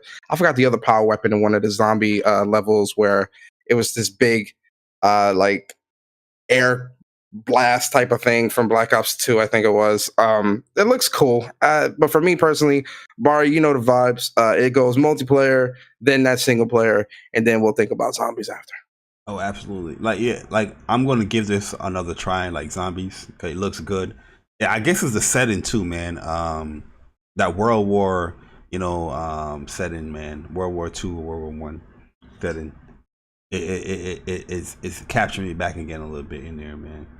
For zombies. Yeah. But wait, so there's the open beta is gonna be next week. For Black Ops Cold War. I don't know if that's going to include zombies in there, but open beta, multiplayer beta, multiplayer only. It's a PlayStation exclusive for next week, guys. So if you pre-order, you're going to get early access to it on the 8th of October through the 9th.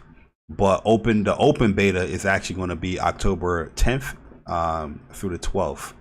And then the second week of open beta is going to be October 15th through the 19th. So you're gonna have 2 weekends here where just gonna run some COD, man. So and give your thoughts and opinions on the beta too. Don't use these betas as like, write a tweet about it. They actually send you links where you guys can go and give your thoughts and opinions on the beta. I definitely did. And that stuff is always good, man. You can give your constructive criticism respectfully, and help the game improve, man. Yeah, don't just criticize. This is why I don't play COD, because they always do. Guys, you want things to grow. You want things to change. Give constructive criticism. Don't give, he killed me, so that's why the game is. No. Like, okay, I'll give you a perfect example, right? And I know Bar's going to agree with me with this 100%. And here's my argument. My argument is this. Requisition for everybody with kill streaks needs to go. Oh, absolutely. Reason why? Too many kill streaks are being used too easily, which is flooding the match and making it hard to be tactical and making it hard to really play COD how it should be played. If Ghost is broken. 2, if everyone is getting spy planes and all this other stuff, it's an endless spy plane. Yo, it'd be like 5 spy planes in a row because they finally catching up to get it. Exactly. And then why is there a spy plane? Then they're getting artillery strikes and all this, something they would never get because they're dying too much. So with this requisition in play, the fact that no one is afraid to die anymore. No one's playing strategically. People are just running out with their heads, with like chickens with their head cut off. Yeah. People there's legit. No fear. They're legit suicide bombers out here. Like you could tell, like these dudes don't have no care in the world. If they tap you one time, they're good because they're gonna get 50 points regardless. Because if their mans kill you, they're gonna get points. Exactly. You know what I mean? And you can't be 20 and 30 with a chopper gunner. That's unheard of. That's trying to be crazy, dog. Dudes are 20 kills, 30 deaths with chopper gunners in the sky. No. Yeah. Another thing. The gunplay is good. And I don't want to take up too much time because me and Bart could do an entire podcast just on this. The gunplay in COD is good, but some of the guns need to be fixed because the fire rate, so the AK-74U is good, but it shoots ridiculously far. Like it's almost broken. It's crazy how far it shoots, especially for a sub. I'm hitting dudes. Like if you watch my streams, I'm hitting dudes across the map and killing them. I'm hitting dudes. That also depends on like your setup for the AK too. True. Don't touch my AK-74U, Kyle. Yo, don't touch the AK-74U. Just buff everything else. That's all. Yes. That's all. Yes, because the The XM4 is so inconsistent. Yo, I'm it using is, bro. It is. And It is. I'm shooting dudes, Bari. You know, I'm shooting dudes and I'm dying. I'm like, bro, I got this shot off. Yo, XM4 is inconsistent, which hurts because I love the commando. You're gonna in get Black melted. Ops 1. You're gonna get melted with the AK-74U against that. Yeah. AK-74U is the go-to gun for everything. I think that the two go-to guns was the AK-74U and that Uzi. Those are like the best guns. Yo, why is Uzi melting that deep too? That Uzi was melts, from bro. Deep, bro.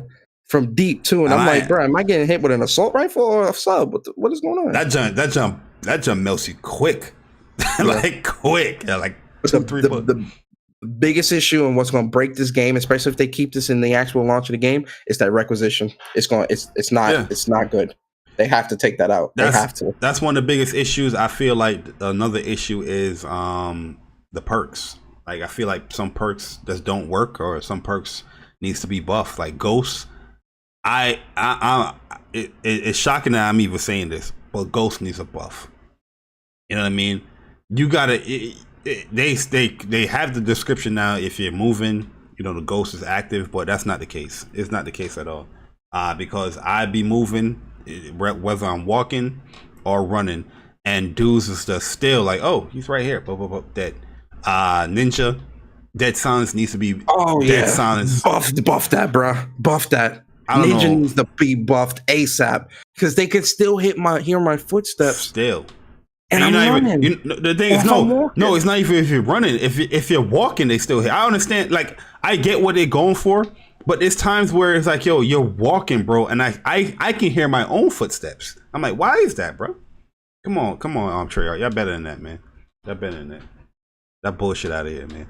But yeah, we don't want to go down that rabbit hole. Yeah, man. I'm sorry, man. I think, and Barry, this is something we can talk about off stream, but I think we might have to, like, after this beta this weekend, we should actually probably do a sit down and talk about it on stream. Not obviously not What's Up PlayStation, but do like a COD dedicated stream. Oh yeah, absolutely. I'm down. Yeah. But yeah, back on topic. But sorry, guys. I'm sorry, guys. You're dealing with two passionate COD players, and we just want to see the game be great. This is what I want to. Before we get into our topic, this is the last news article here. And I want this nipped in the bud. PlayStation, Herman Holtz, Jim Ryan, whoever that needs to listen to this, I need you guys to listen and listen clear. I got the best list on YouTube, and I need you guys to listen. You know what I mean? I got my man Persona in here with me, and I'm pretty sure he's going to be like, yo, Bari, they need to get together. But I don't know if this is because of marketing deals, because the way how these developers are wording this it seems very odd to me. Okay, a feature that has been used for PlayStation, so the PlayStation 3, the PS Vita, and this current gen PS4, cross saves is not being used on specific games when it comes to PlayStation 4 to PlayStation 5 version. So we have games like Dirt 5, and we have games like Yakuza Like a Dragon, where they are not using the cross save between PS4 version and PlayStation 5 versions of the game. So we have people questioning here. It's like, for Dirt 5, you know, somebody asked the question, can you transfer your save from PS4 to PS5? Here's what the developers, I think, is it Codemasters, right? Yeah, I think so. Codemasters said here to this guy here, Just Craig. Currently on Xbox, all progress can be carried over between generations. You see what I'm saying? That sounds more like an Xbox PR thing, right? Oh, I got the marketing deal. Let me say what actually Xbox saying. Now look at what they talk about the PlayStation here. On PlayStation, your playground creations can be carried over, but your other game progress, career, currency, saved liveries cannot. If that changes, we'll let you know. What the hell are you talking about? and then we have games like Yakuza, where they already told their fans that save data will not be transferable between PS4 and PS5, which is kind of strange because they're offering these free upgrades to PlayStation 4 and PS5. But what makes it even hurt a little bit more when it comes to Yakuza Like a Dragon is that the next gen update for the game, or the PS5 version for the game, won't come out until March of 2021. So if you just want to play the game on on PS4, and then you play the game on your PS5, you will have to start all the way over for Yakuza Like a Dragon. What the hell is going on here? And then with Dirt, the same thing's happening. How the hell is your Playground creations being carried over? But your in-game stuff, like your career, your currency, the stuff that you give a shit about, can't. Something strange is going on. Shout out to my man Jack Move. He said numerous games are stopping cross save on PlayStation only. Not on PlayStation. Okay, so there's a lot of games are stopping cross save progression, but I just find it weird that you're offering the PS4 version if you buy that, right? And say you want to go, you're not going to get a PS5 day one, or you want to buy the PS5 later, and you do get that free upgrade for the game, so you're set, right?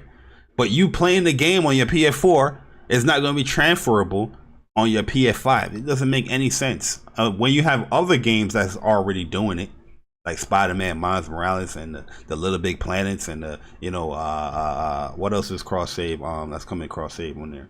That is doing it. I don't understand. And the difference between like Man Eater, I know a lot of people putting that game up there, and Spider-Man Remastered is that those are different builds of the game. So you know what I mean? Like the Spider-Man Remastered is not like the same game as like the Marvel Spider-Man on 2018. And according to the Man Eater developers, they're doing a different version for the PS5 game. It's not the same game like it is on the Xbox. But yo, Persona, do you see this as an issue going forward? Or are you just like, I'm not too worried about this right now, but I got my eyes on it? All right, so I'm gonna give you both sides of the coin here. So flip it. Heads. Dirt, Man Eater, and I'll even say Yakuza 7. None of you people play these games. Oh shit. You don't care about this. You don't care. Because you don't play these. Dirt, Man Eater? Who bought Dirt, Man Eater? Lie. Y'all ain't buy that. I did not, sir. Y'all ain't buy that. Yakuza is the anomaly. Yakuza is the wild card. Because, Yakuza is a pretty popular series. Dirt and Man Eater? Stop it. Now let's flip it again. Ding. Tails. Yes, it is cause for suspicion. I'll say that. It is cause for suspicion because it seems weird that PlayStation actually ushered in this type of feature into console, period, from PS3, PS4, between PS, and remember, PS3 and PS4, those are totally different architectures. So I don't, and infrastructure. So I don't really want to hear that infrastructure argument here because PS3 and PS4 are vastly different in terms of architecture and infrastructure. Vita, same thing. So between PS3, Vita, and PS4, you can have cross saves. And then suddenly from PS4 to PS5, that stuff's just out the window? Nah. Something, let's put our tinfoil hats on, guys. Something a little more shady is happening here. And I think we all know it because PlayStation ushered in this feature. On console. This was no one else but PlayStation ushered this in. Suddenly, it's not something that you considering forgetting. Stop it, man. Stop it. So yeah, that's how I feel. But for these games, I don't care about Dirt, and I'm not buying Yakuza 7 because that's shady what they're doing with that whole. I don't like that. And Man Eater, I said I was going to wait to pick up Man Eater, and I'll just buy the PS5 version because I was interested in that game, but I wasn't interested enough to buy it at full price at $40. Yeah, but with it being 4K 60, I'll give him some bread next gen, so I'll buy it. The thing is with Yakuza is like, I'm very interested in the game, but like I don't like what they're doing. I definitely got to speak with my wallet here, because I was going to do that, buy the PS4 version and then play it later when it comes, the PS5 update comes. But the fact that the save ain't even gonna cross over, it's just ridiculous. It makes no sense. That's what I'm saying. I wonder if playing it through backwards compatibility on the PS5, the save is still gonna be it's gonna be there, right? Yeah, it's not like I would assume so, because it's backwards compatibility. Yeah, but I'm not going to support if that. This is something. If this is something deeper than just marketing deals and Xbox keeping cross save features from PlayStation, if it's something deeper where like it's actually PlayStation's fault or related, PlayStation needs to speak up and say something. They definitely have to speak up on this, because if it's not you, then you need to say that. If it is you, you need to say why. So yeah, because either way, you need to speak up. My question is when it comes to the dirt, right? It's saying if that changes, we'll let you know. Like, what you mean if that changes? Yeah. Like, what? But then I also I would also want to know, with enabling cross save, is if it's something that even though PlayStation has it, is it up to the developer to do their due diligence and their part? It is. So that's what I'm saying. So it's kind of a two-way street, and I don't want to put it all on PlayStation. But I do think PlayStation needs to speak up and shine some light on what exactly is the reason. Yeah, and that's where but then again, y'all don't care about dirt. Y'all don't care about man eaters. So cut it, man.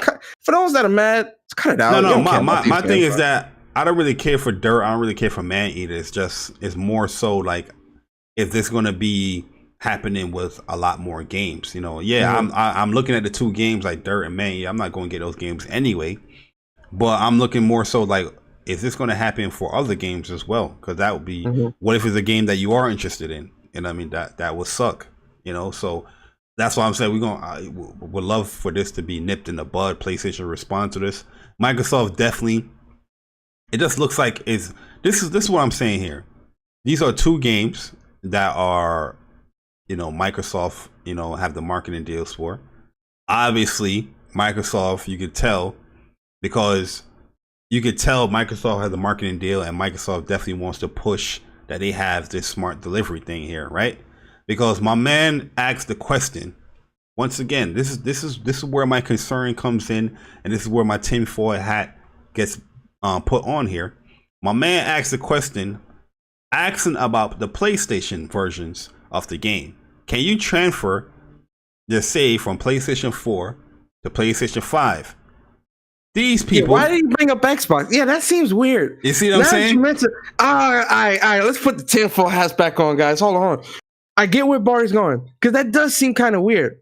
Nowhere in his question did he mention Xbox. That's what I'm saying, bro. But why is Xbox being mentioned at the beginning of your what? He said currently on Xbox, all progress can be carried over between generations. Like I said, that's a freaking like PR statement. That's that marketing. Yeah, that's that marketing. Yeah. Your Bari might be on this. You know what I mean? And then here you over might here. Be on this something. He ended it with a PlayStation talking about, if that changes, we'll let you know. And I'm just like, that Xbox, man. Yeah, like Xbox, you know what I mean? Marketing. Like, I'm not trying to go conspiracy theory here, but oh no, we full conspiracy theory. It's kind of going conspiracy theory, like, you know what I mean? Like, it's weird. It's just weird. It's funny. I wasn't even thinking of it like that, but when you mentioned that, I'm like, wait, he didn't mention Xbox in his question. Why was Xbox the first thing you led with? Yeah. You know what I mean? So, yo, man, it's looking kind of spooky. And then when you move over, to Yakuza. It's kind of the same deal. It's like, nah, it will transfer over here on the Xbox, but it won't transfer on the PlayStation.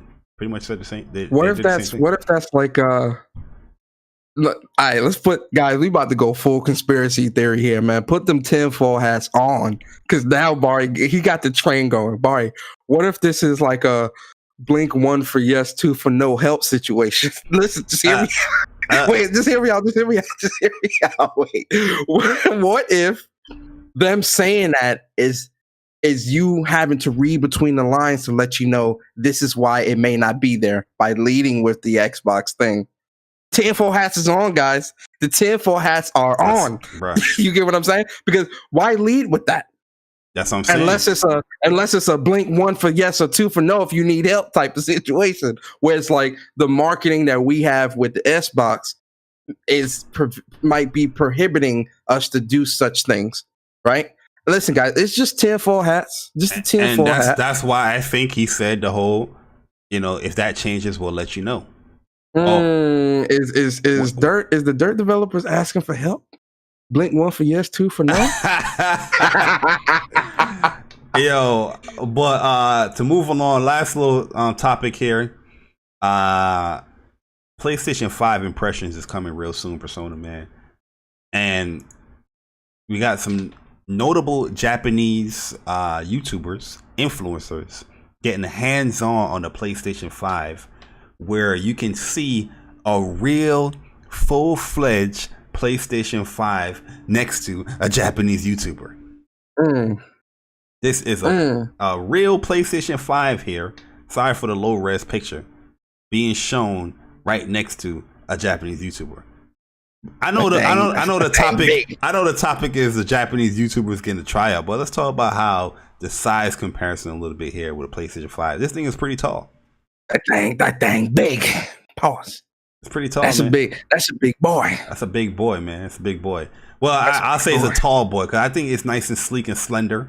You know what I mean? But the more I look at this console, I feel like it's growing even more on me. Like, this is a great looking ass design, bruh. Yeah.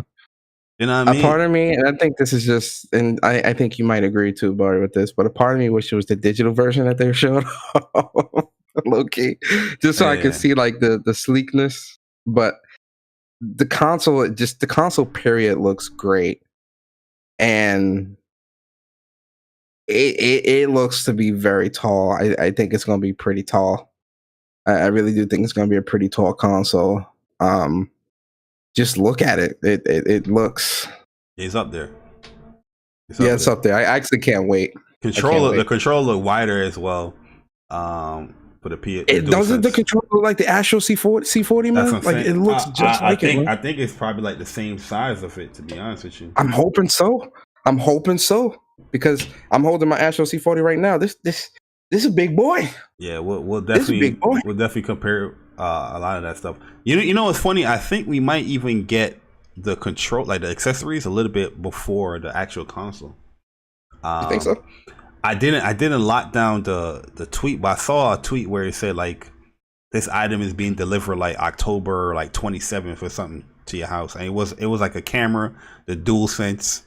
I gotta find that tweet, man. If I find it again, I'll retweet it and post it, but I forgot to put it up there. But what is one of these things? What is one of the things that you would like to see with this impression? Obviously, you're not going to understand one word, right? But what is one thing you want to see? The UI. Okay. Straight up. That's probably that's the first thing I want to see. Second thing, that Godfall gameplay in action. Yeah. I want to see Godfall boot up from boot. I want to see from boot to gameplay with Godfall and see how long the time takes. Yeah. I definitely want to see the UI, but I want to see how quick it boots up these games. I also want to see if, like I said, we're not going to really understand what these guys are saying, but I definitely want to see context clues. I think we'll be able to tell by what they're doing, like what they're saying. I want to see them actually press the share button, which I know that's not going to happen, but I want to see what happens there and how you can edit these things. But I know it's not going to happen. But it will be cool for them to do that. Well, yeah, to be honest with you, I can understand why they're going to the Japanese influencers, the YouTubers, because like with PS4, what did they do, right? PS4, it was heavily marketed in North America because North America is where PlayStation needs to penetrate again because of the 360. The 360 was a phenomenon in North America, right? Where it outsold PlayStation. It had the mind share over PlayStation. Yeah, worldwide, PS3 had the mind share like Europe and all these other regions. But in America, it was 360 was the household name for consoles, right? So with a PS4, their marketing strategy changed a little bit. Rather than the Europe and the Japan, like typically it would be Japan and all that. They tackled North America first to get that mind share back, and it worked. But what we're seeing here now with PS5 is that PS4 had the mind share as well when it comes to Japan, but the Nintendo Switch was a phenomenon in Japan, where it outsold the PS4. So they want that mind share back again in Japan. So that's why they go into these influencers. Well, I'm not saying that's definitively why they're doing it. I'm just giving my assumptions of why they're doing it. They're going to these YouTubers and trying to get that mind share. Like, oh, PS5, PlayStation is cool. Let's tackle these 3 million, 4 million, 8 million YouTubers out here in Japan, and have them, play with the PlayStation 5 and give their take on it. But I definitely want to see, somebody like, I don't know who personally, but I definitely want PlayStation to go over an overview of the actual console itself, from the boot to the UI to how the PlayStation Store is going to look on the PS5, just to how things are faster. I would love to see what the PS Store is going to look like. Yeah, like we are legit, just a couple of days away, if you really want to say weeks. You know what I mean? Because really and truly, this system comes out next month. You know what I mean? Pretty much a month and a week. The system's out, so they should have done this earlier. In my opinion, is having the new look of the UI, have people thinking about it, how people's going to work with the consoles. You got to show that stuff, man. And hopefully, after the whole Japan impressions, I feel like we'll see that stuff here, though. I think we're going to see the UI and stuff here. I do. Yeah, but honestly, with Japan, yes.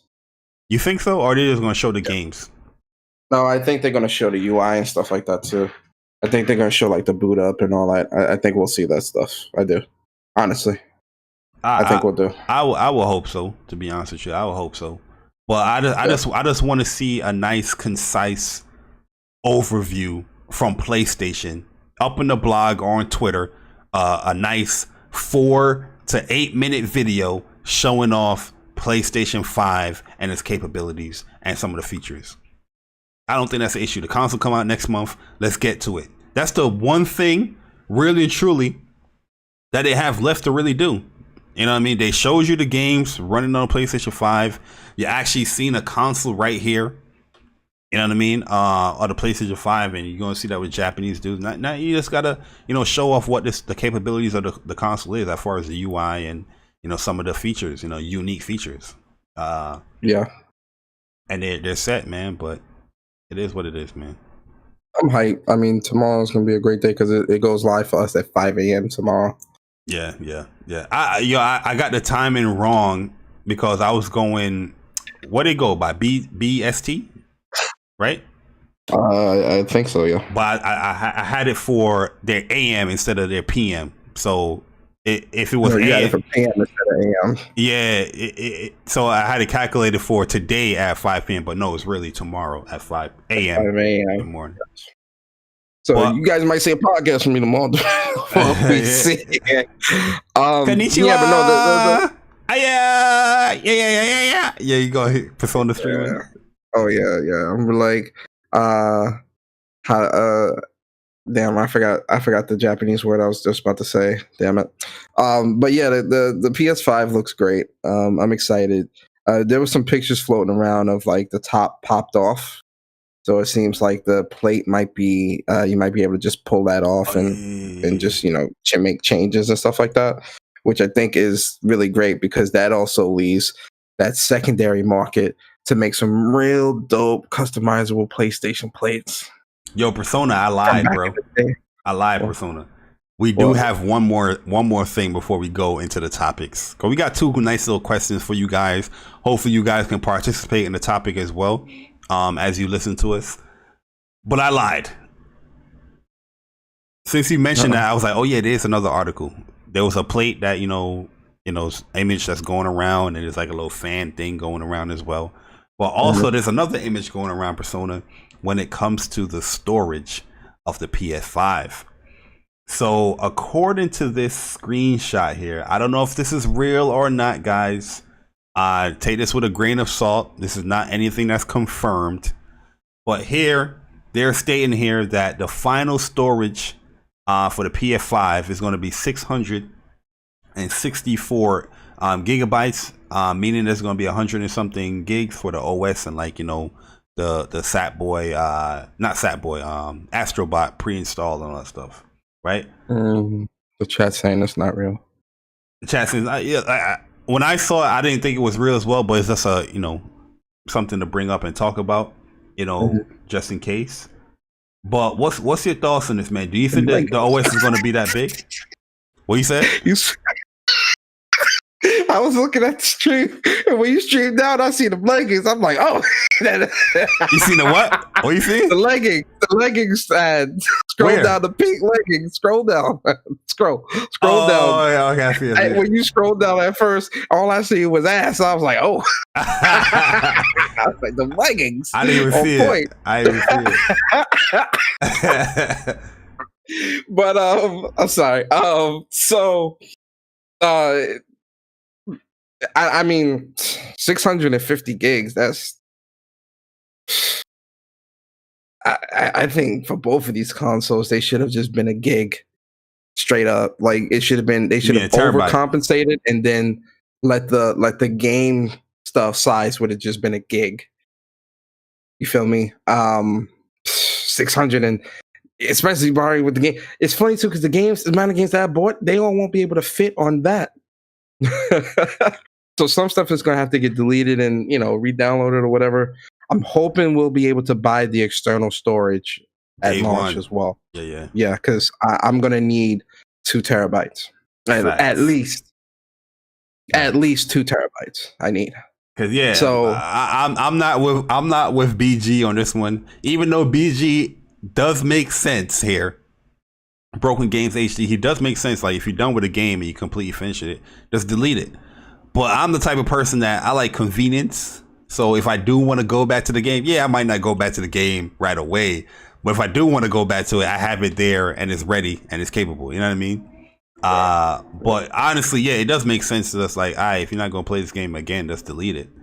I do that with like indies or like, games that I know, like certain games I know I'm not going to play anymore. I'll delete them. But I keep a lot of games on my console because I go back to stuff. Yeah.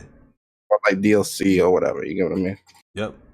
But that would be great if they do have like a capable, Sony verified, SSD. External.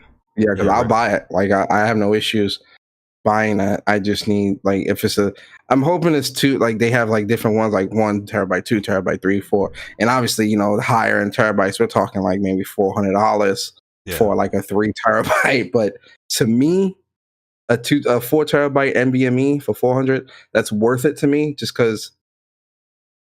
I keep a lot of games on my console. It's not, and that's the thing. I think people, it's not just the games, it's the shares, the captures. Like I have like almost 400 gigabytes of captures of screenshots, videos, and stuff on my PlayStation 4 because I have a 2 terabyte in my PS4 and then a 5 terabyte external.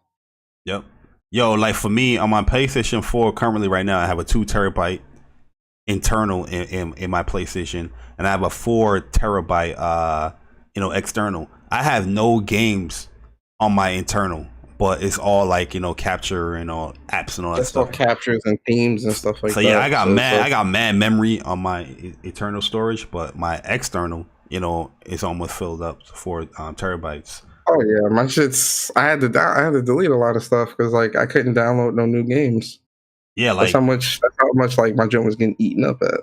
Like what my ideal situation where I would like is like have that internal SSD that you can pop into the console, that extra one, be like a terabyte or 2, have that in there and have the game stored on that, and then the games that I'm currently playing, I'll have that on the actual 500, the 800 or something. Yeah. You know what I mean? And then my external for like the other games, like the backwards compat and other games, you know what I mean? That's my ideal situation. I think the part that people have to understand too, I'm sorry to cut you off, is games are get like the network card, the NIC card on the PlayStation and the 1000 base Ethernet connection and stuff like that, the Wi-Fi and all that is going to be tremendously better.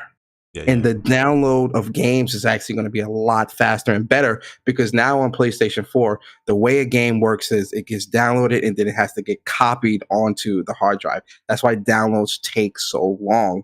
On the PlayStation 5, they're removing that process and a download is just a download. And with that NVMe and the SSD, it's going to make things tremendously faster. So downloading 60 gigs, 70 gigs, won't take as long as it would now because now you're getting the full force of your internet connection, and that coupled with the NVMe is going to make things instant. Yeah, and to be honest with you, like I said, I don't think this is real. We're just a talking point, for the podcast because just looking at how the menus look, it looks dry as hell. This looks worse than the PS4, menus. Like look at this. This look like the PS3, just like scrapped together. Like it looks fake.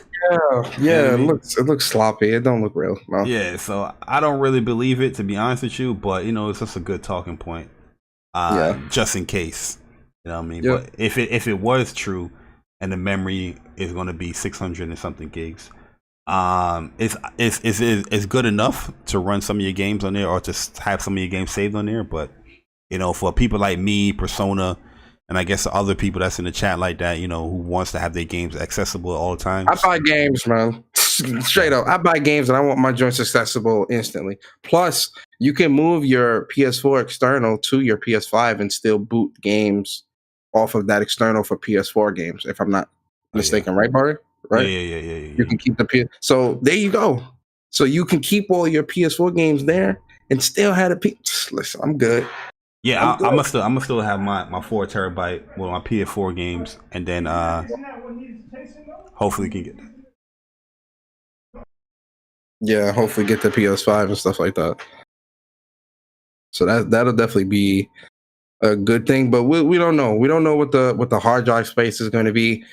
Now, I'm hoping that like PlayStation pull like a surprise type of thing, and the 800 is actually meant for you, and there's actually a 1 terabyte in the console. No, it's not right. Yeah, that's just wishful thinking. No, because the way how Mark Cerny explained the storage, there's a reason why it's 825 gigabytes due to the channels and how the whole architecture of the SSD is set up. I can't tell you the specifics because I gotta watch the stream again. But yeah, it's set up a certain way, and that's why you have 800 and 25 terabytes. Also, gigabytes.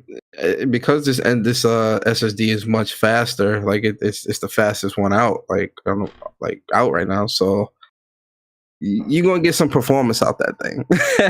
You feel me? Yeah. You definitely getting some performance out that thing. Absolutely, man.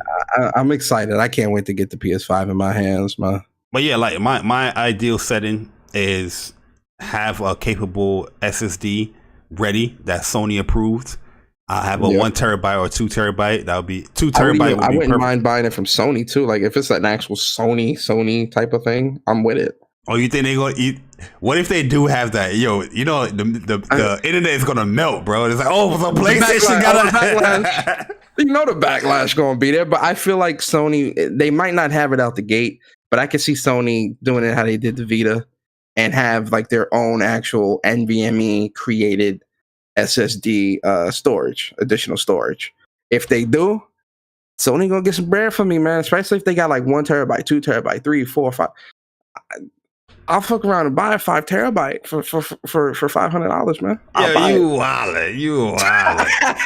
I would go and get you a Series S, man. Stop playing around. Chill. But yo, Persona. Next game, oh man, hold up. But Persona, man. We are in the topic segment of the show. So another trophy has been unlocked. where we got two juicy topics, man. That I think is going to be fun. I would love the chat to participate as well in this topic, because this week we seen a lot of we seen this tweet come out where what's your most controversial opinion about gaming, right? So that's what we're going to talk about right now, man. What is your most controversial gaming opinion, or a gaming opinion that is really controversial that will have everyone on Twitter, on YouTube doing this to you?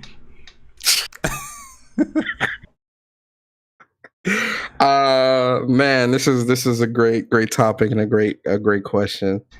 So we're gonna have you kick it off. All right, so I think an opinion, right? Like an opinion. Yeah. So an opinion for me that would have everybody with the swords to my face, like, "Hey, what you doing?" PlayStation this generation has provided the most consumer-friendly experience for gamers, and they've released the best games out of anyone this generation. Even better than third-party developers. That's controversial, Persona. And I got another one. Here's another one that'll have everybody. The Red Dead Redemption is a trash series. Oh, damn. Okay, yeah. That right there, you're getting swords to you. Yo, Buck Rogers as well, you're getting my swords to you. Talking about Final Fantasy VII is trash.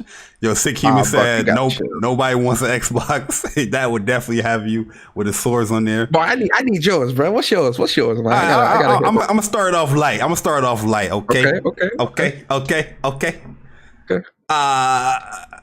So first controversial gaming opinion is that Knack 1 and Knack 2 are very good games. That's my first controversial opinion. Every time somebody told about Knack or I told about Knack, it's trash. Oh my god, you like Knack? You a fanboy. But they haven't played it. You capping. Yeah, you cap it. Play the goddamn game. It's a good game. I'm not saying that it's a masterpiece. I'm not saying that it's the world's greatest game, but it's definitely a good game to play. And I gotta go one too. Go ahead. No, you can go ahead. Yeah, I got a good one, Bari. PlayStation doesn't need to buy a publisher to counteract the Bethesda acquisition. That's very controversial. That's gonna have swords to my face. Between the PlayStation Nation, yeah, they're gonna be like, "What? They need to buy Konami." What? All right, here goes another one. Okay. This is a very common one, I would say. Okay. But it's definitely one that will get swords to your face on Twitter or Facebook or whatever, right? Mm-hmm. The DualShock 4 is the best controller ever made. I agree. I agree 100%. Well, a lot of people, when you hear that, they will put the swords to your face. I'm like, no, the 360 controller, no, no. This the 64, people say whatever, man, but they get upset with that. Man, okay, we got to keep it PlayStation with these, right? Okay. No, it's just a Oh, it can be anything. Yeah. Okay, cool. Well, Red said the third version. Yeah, the refined version. Yeah, because the first version with the messed up thumbsticks. And the light bar. Yeah. Okay. CD Projekt Red is an overrated developer. Come on, Persona, man. I'm going at it.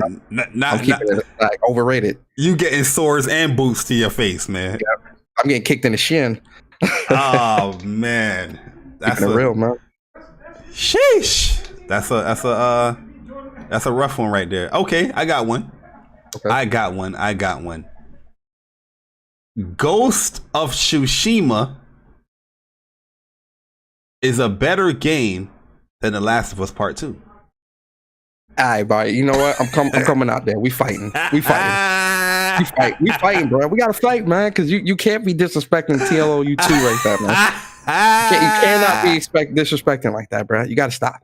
You gotta stop. You gotta stop. I tell you, look. I love Ghost. I love Ghost. I love Ghost of Tsushima. I love Ghost of Tsushima. But better than TLOU 2? Nah, Hey, I can't give it to it, man. One of them swords is my man Jack Move's sword and Jemiah. I want to see some of the chats too. What they got to say? Yeah, chat. Tell us yours too. All right, I got one. PC gaming isn't real gaming. Oh, shit. I don't consider PC gaming as real gaming. Yo, Persona. I don't think you're gonna get only swords. You're gonna get guns, bazookas, grenades. Hey, yo. That's a hot take. That ain't no opinion. That's a hot take. I don't consider that real gaming. I don't consider that real gaming. Hey, yo, by the way, guys, that's Persona speaking. Yo, listen, I'll take the smoke there. I'll take the smoke. It's fine. Oh yeah, Jemiah pissed.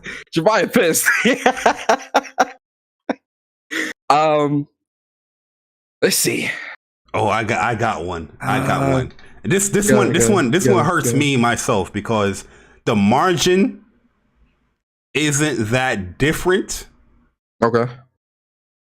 But I just overall like this game better. Okay. And it's a PlayStation one too, man. This gonna get the PlayStation Nation riled up a little bit. Okay.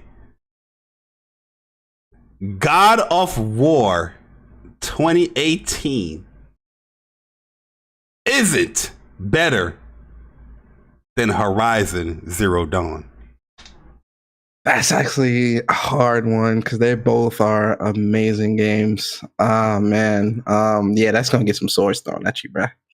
That's gonna get some swords thrown at you, man. You like, might get thrown off a cliff, to me, like there's stuff that God of War does better, and there's stuff that in Horizon I enjoy a little bit better. But I do love both of those games, though. You know what I mean? Those are 10s out of 10s to me. You know, everybody doing the whole 10 out of 10 stuff. Okay, I got one. Hey, yo, Six said, what they put in your jerk sauce? I got one. Days Gone. Oh shit! Is the best take on a zombie apocalyptic game we've ever gotten. I'm thinking. So do you count The Last of Us as a zombie apocalyptic game? No. That's swords to your neck. No. That's swords to your neck, dog. I don't. That's swords to your neck. I mean, because check it. Right? Okay. In Days Gone, they didn't really call them like zombies, it's like freakers, right? Say you can apply the same thing to like Last of Us. It's not really zombies. Well, they're not zombies. They're free. That's what I'm saying. They're not zombies. They're in Days Gone. They're not zombies. They're freakers, and they actually are still alive. They are alive. The devs confirmed that they are alive. What in The Last of Us, right? No, in The Last of Us, they're dead. In Days Gone, those freakers are still alive. They're not zombies. They are alive. It's just the mutation of the what did they say? The mutation of the biotoxins. It just changed how they are and stuff like that. They're not zombies. They're not dead either. They are alive. They're not dead. Yo, Wolflow with a disrespect on my Kingdom Hearts is overrated. Wolflow. Ah man, the swords is coming, bro. That's a sword to your neck. Yo. Let me try to think of another one as I'm reading some of these chats here. Say Days Gone was great, but nah. Well, The Last of Us, they're living. Yeah, see, Last of Us, they're living. Are they all alive too? Yeah, bro. I don't consider Last of Us as out apocalyptic. Yo, you better think twice about that one. I'm capping. You put a sword to your own neck. For that one, I'm capping. That one. Oh, I got one. Zelda Breath of the Wild is the worst Zelda game I've ever played. Ooh. I I'm trying to think the worst Zelda game I ever played. That Wii U one, the one in the Wii. Is the worst one. Was that Twin? No, the one not with Wind Waker. not Wind Waker. It was the I think it was on Wii U as well. I forgot the name of it. Not the one where you can turn into the wolf. Not Twilight Princess. It was the other one that came after that. I didn't like that one at all. Star Guardian. Yeah, there it is. Yeah. Skyward Sword. Yeah, I didn't like that game. Oh, Skyward Sword. Okay. Garbage. I got a big take. I got two big takes. Because Corleone put me on this one right here. Right? But here's the first one. I agree with you too, Corleone, on that too. I agree. The worst move PlayStation ever did was putting Horizon Zero Dawn on PC. I agree 100%. I agree 100%. You know what I mean? If you were to say something like that, the PC, on the whole gaming community, to put swords to your neck, like, why are you being a fanboy? You know what I mean? Oh, I got one. Here's my next one. Because shout out to Mr. Corleone with that. Grand Theft Auto passed from Grand Theft Auto 4 and 5. They're overrated games. Super overrated games in my personal. So you don't like Grand Theft Auto 4 either? 4 or 5, I feel like was overrated. I'm not saying I don't like them. I just felt like they're overrated. They're not as this masterpiece that everybody putting them on. Okay, I got one. Exclusive games are still the most important thing when it comes to gaming. When it comes to game sales and consoles. Absolutely. I agree 100% with that. I think you're gonna get some butter knives to that. Butter knives, yeah. You're gonna get some butter knives to that. Yeah. You know what I mean? Here's one. Okay. You know, we either end it on this one or we can go forward. If you are purposely not buying a PlayStation 5 day one, you are not a real gamer.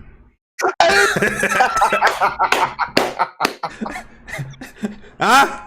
Yo, that's perfect. Huh? That's perfect. I'm trying to think if I could top that. I'm trying to see if I could top that. And it with a good note. Hey, I'm being real. I can't top that. No, that's real. I'm being real. That's straight up, yo. Like, yo, if you're not buying a PS4 this holiday, you're not a real gamer. I'm saying I'm not that you're not buying it. Games and say, I'm saying if you're purposely going out your way not to buy it. You know what I mean? No, that's what I'm saying. Yeah. If you purposely going out your way not to buy a PlayStation 5, you're not a real gamer. Look at them games. 100%. Look at all them games. Come on. I'm trying to see. I probably can't top that, man. I'm trying to think. It's gonna hit you. It's gonna hit you. It'll hit me while we probably doing outros. No lie. Yeah. So this is the last question we have here for the topics, guys. We're gonna have a nice little conversation here. Could be short, could be long. Don't know. Yo, JM I got one. Blackout is better than Warzone, 100%. All right, hold on. Let me get a picture. I got one that'll top that. All right, here we go. Go ahead. If you purposefully hide your PlayStation trophies, you are not a real gamer. Yo, this like I said, the swords, the guns, the bazookas. I'm getting thrown off the building, yo. They kicking you out. They kicking you out of the community. Yo, that's a fact. Oh, yo, Persona, I got one more. And I'm sorry, gaming industry. I'm coming for your neck. You can't be complaining about CD Projekt Red crunching when they put your ass in the game.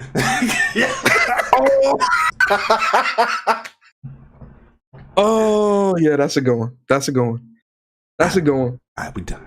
That's a good one. We done. That's a great one. That's great. I love that. We done. Yeah, because it's gonna go down a whole nother path, man. Let's go ahead.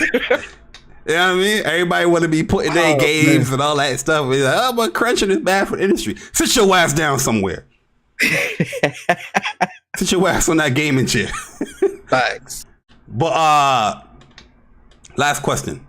All right, Persona. We're gonna have a heart to heart here. I want Persona. I want gaming with Persona. I want when Persona speaks here when I ask you this question. You know the question I'm going to ask because you know me, and I know you. You know me more than I know you, but I know you more than you know me because you know we all know each other. Okay. Can PlayStation get away with charging gamers for remastering first-party games? Yes, because they did it this gen. So the question, basically, I'm saying is that just like with Spider-Man Remastered, do you think PlayStation can get away with remastering their PlayStation 4 games like The Last of Us, Ghost of Tsushima, the Uncharted 4, Horizon Zero Dawn, and charge for those games with PlayStation games? Can they get away with that? But instead of offering a free upgrade, like how everybody wanted. I'll say this: if those developers are going to go the lengths that Insomniac has gone with making the changes and upgrades that they've done with Spider-Man Remastered, then yes, I can wholeheartedly say, and I know some of y'all are going to say, Persona, you're capping. Persona, you're capping. I can see that as being okay. I support that. If they're going to go to those lengths, right? 60 frames per second, making the world more, better, ray tracing, all these different things. Yeah. Okay. I can see that being. I would buy the game. Yeah. So what will be the price for you to be like, okay, PlayStation, this is a little too enough. This is too much. Anything past 40. Also like $50-$60 for 50-60. No. Between the sweet spot is between $10 and $30. Anything past 40 is no, they can't do that. Okay. And that's when Persona speaks. That's the Persona. And I know, again, people can be like, oh, Persona, why are you doing that? Why are you always capping for PlayStation? It's because it's PlayStation. If it was any other console, you'd have a problem. There is no, no. If a developer is going to the lengths that they're going to make the changes like what Insomniac is doing, right? I'm not just saying, hey guys, we've now got 4K 60, pay $30. No, I'm not saying that. All I'm saying is it's very clear, and now we see it. It's evident that that Insomniac is going the extra mile to make Spider-Man Remastered look, play, and feel next gen as they could be. Right? So I'm willing to spend 20 for that. Now, if God of War is going to do that too, and God of War looks beautiful. God of War is a phenomenal, beautiful looking game. 60 frames, they touching up all the enemies, making the enemies much better looking, making Kratos and Atreus better looking. Those boss fights being bigger, better, more enemies. Right, or more enemies on the screen, adding more costumes, adding more abilities, making the abilities much more flashy. Because remember, the abilities in God of War are very flashy already, but making them even more flashy, look better, all that stuff. I'm willing to pay $20 or $30 for that. Anything past that, though, it's a no for me. So yeah, man, imagine a God of War remaster, bro. You know what I mean? So yeah, I get your point, but now look at it as like the gaming politician, right? As far as just outside of your bubble, do you think now that you want me to talk like a gaming politician? Yeah. Do you think that would be an issue if PlayStation did that? How would you think the gaming community would react, especially with these developers doing these quote unquote free upgrades? For these games, and PlayStation's charging for remastering because we already know the work is not the same, right? Let me put my gaming politician voice on. Okay, ready? All right, so ask the question again. Persona, I need you now. So here's the question. So how would you think the gaming community will react to PlayStation doing a remaster for majority of their PlayStation 4 games and charging for it, no different than like a Spider-Man remaster? Okay.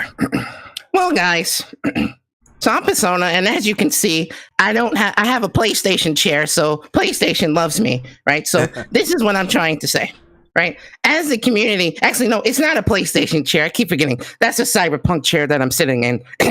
So, guys, this is my thoughts as a gaming politician. I mean, as a gamer, right? I feel that we should get everything for free because we are the gamers. And we work hard and we pay these developers, right? So we should get everything for free. So we should make them work more on a game and let it be next gen. But then we shouldn't pay for it. But we should also complain about crunching and stuff like that because that stuff is wrong, right? So they should make the game feel next gen, right? And look, guys, I'm your gaming politician friend, okay? I'm your gaming politician friend. You can trust me. You see the Cyberpunk chair back there? You can trust me, okay? So that's legit.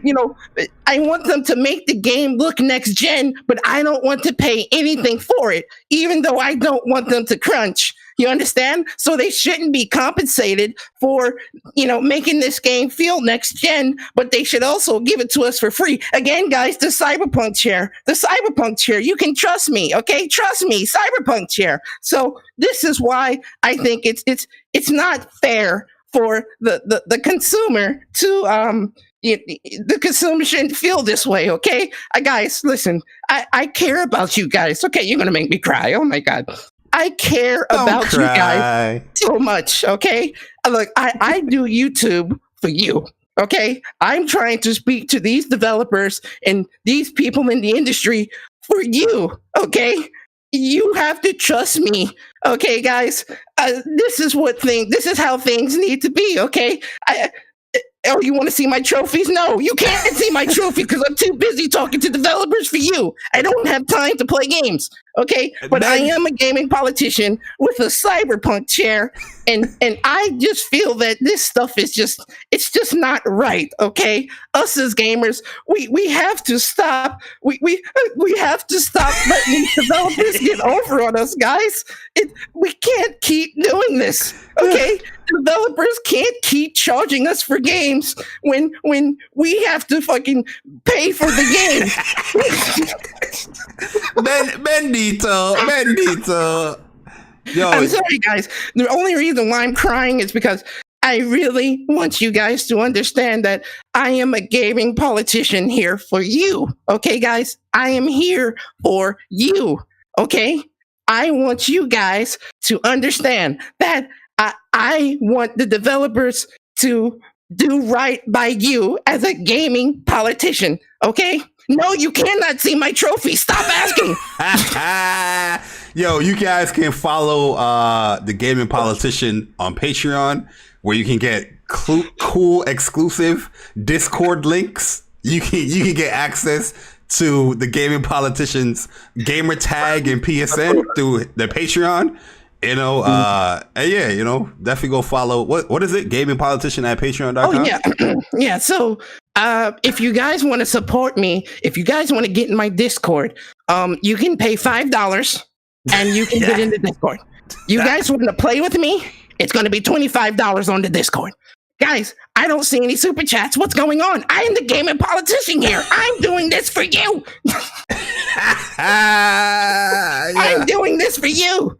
I am the gaming politician that is in the gaming industry because I am making these videos for you. Where is my super chats? I need my super chats. Stop asking for my trophies. Yeah, son. Hey, oh man. Oh god. But man. Yeah, that's how the gaming politicians feel. Yeah, that was perfect, dog. But yeah, man. Yeah, I don't know what to say. We're gonna end the show right there. You know what I mean? Let's go end the show right there. Leave it right there, man. So yo, guys, you came to the end of the show. You guys made it through. You survived another episode of What's Up PlayStation Podcast, episode 10, and you got that gold trophy unlocked. But yo, Persona man, yo, hit us with your outro, bro. I'm not even gonna follow up after that. Hit us with your outro, bro. Yo, guys, your boy Persona, man. I hope you guys enjoyed the show. If you did, definitely subscribe to What's Up PlayStation Podcast. Definitely follow us on Twitter at official WUPS. Every Saturday morning, 11 a.m. What's Up PlayStation Podcast with your boy Persona and Jay Bari. And yo, man, I appreciate y'all coming through, man. We definitely appreciate the support that you guys give us. It's really great. You know, we appreciate the love and support, man. And we say it all the time because we mean it. Real talk. For me, you can, if you want to follow me, Persona, my Twitter is at Persona Speaks, and my YouTube is Gaming with Persona. What content I got this week coming? Depending on what we see in these PS5, the PS5 stuff tomorrow from the Japanese YouTubers, I might do a podcast either tomorrow or Monday. We definitely doing some Call of Duty streaming next weekend for sure. And depending on the news, we'll definitely get When Persona Speaks. We'll definitely get a When Persona Speaks this week. I think we do need to talk about a couple things. So yeah. That's pretty much it, man. We appreciate y'all, man. Shout out to y'all. Shout out to the PlayStation Nation. I'm pretty sure. Hopefully, we get the information early. Like Persona said, if it comes early, most likely you probably see a stream. From both of us. Be honest with you. But yeah, man, definitely go and support my man Persona, man. You see him on Twitter right there. Persona Speaks, YouTube channel. Persona. You know how he's cool when he use the number 3 to use for the E. You know what I mean? That's only cool people do that. You know what I mean? They don't want to put an E there. They put a 3. Okay. Put an E and no R. Yeah. No R. See, your name is Persona. All right. I got you. It's funny too because it's actually I changed that, so I have an official URL which is / so it's youtube.com/ gaming with Persona, but for some reason it won't change on the mobile version. I don't know why. They play at me. Let me see what happens. But yeah. Oh yeah. It does change because now when I went over to your videos and went back home, there it is. Gaming with Persona. Yeah. Okay. I had to clean that up. Keep it clean. Yeah. Yo, listen, guys. People keep flaking on me with the interviews, man. 3 people now. Like they had to reschedule, so I'm like, is this a sign that I shouldn't do the interviews anymore? Like, what? I'm trying to get more guests. I already told you. I think that you should space out the interviews because there's you're going to hit a limit as far as how many people you're going to do. Yeah. So what's going to happen is the interviews will probably be once or twice a month. I already told you too. I will hit J-Main up. I will blow him up. I know J-Main is really busy, so. I ain't want to keep hitting him up like, yo, let's reschedule. I know he's super busy, so he's not busy. He's not busy. Okay, J-Main, I know you're not listening right now, but hopefully somebody clip this for you. I'm coming. Yeah. You missed the interview. How much times you missed it? Twice. Shout out to J-Man. Hey yo, you from New York? You know how we get down. You know what I mean? Now we're gonna have to pull up. We're gonna have to pull up. Man. And then I'm gonna hit up Tim Dog too, see if he's trying to. Shout out to my man J-Man, man. Tim Dog is Tim Dog is not gonna go to interview with you until that Series X launches. I'm still you know what though? I might save November for him too. I'm gonna hit him and say, November. You trying to interview Xbox guys? They ain't got no real shit to talk about. They haven't seen a next gen game yet. You gotta wait until they show. That's what I'm saying. I'm gonna wait this month. I'll see if I can get I don't know. I'll see because there's still a couple of people on the list that people had listed out on Twitter that they want me to interview. So I'll hit up some more of those people and see what's up. For sure. But shout out to y'all, man. Y'all are amazing, man. You gotta wait for Hellblade. Yeah, you gotta wait for Hellblade, man. But yeah, that's my man Persona, man. Just hit him up. Support my man Persona channel, man. Always got great content coming through. And I'm Jay Bari. You can reach me at JBari_ on Twitter and Jay Bari on YouTube, or I think it's like Jay Bari PS Nation. on YouTube. And if you want to subscribe, you subscribe. But definitely appreciate all the support, guys, that you do send our way for What's Up PlayStation. I think currently we are at 565 subscribers. Hey, so we appreciate that. We're trying to get to the 1K goal. I don't know if we should be announcing that. You notice that when we announce stuff like that, like we're trying to get to a goal, then it just slows down. It don't happen. Yeah, but when we don't say nothing, we were moving at first. Yeah, when we don't say nothing, it's just like, okay, just naturally, oh, we at 500, cool. You know what I mean? Yeah. I think if we stop talking about it and just let it happen naturally, I think. Listen, we're trying to get to 1K for the year end, bro. I'm gonna give it a stack. I would like for us to get to 1K before the year ends. Yeah, that's a light goal too, man. It's not a preferably before the end of October, but I'll give the whole rest of the year. It don't cost you a thing to hit the subscribe button, guys, or the like button. Exactly. It definitely helps with the algorithm as far as how YouTube displays the channel and the podcast. If you guys want to see this podcast grow and just become much better, those things help. Those, you don't have to send a super chat, or you can just like or subscribe to the channel. But yeah, guys. This is What's Up PlayStation Podcast episode 10. And it's now in the books, man. Appreciate all you guys coming through. Hopefully you guys enjoyed the podcast, enjoyed the topics, enjoyed the struggle of pronouncing a word. You only can get that here at What's Up PlayStation. Yeah. You know what I mean? What was you saying? You saying preservation? You weren't saying. I was saying preservation, but it's preservation. Preservation. Yeah.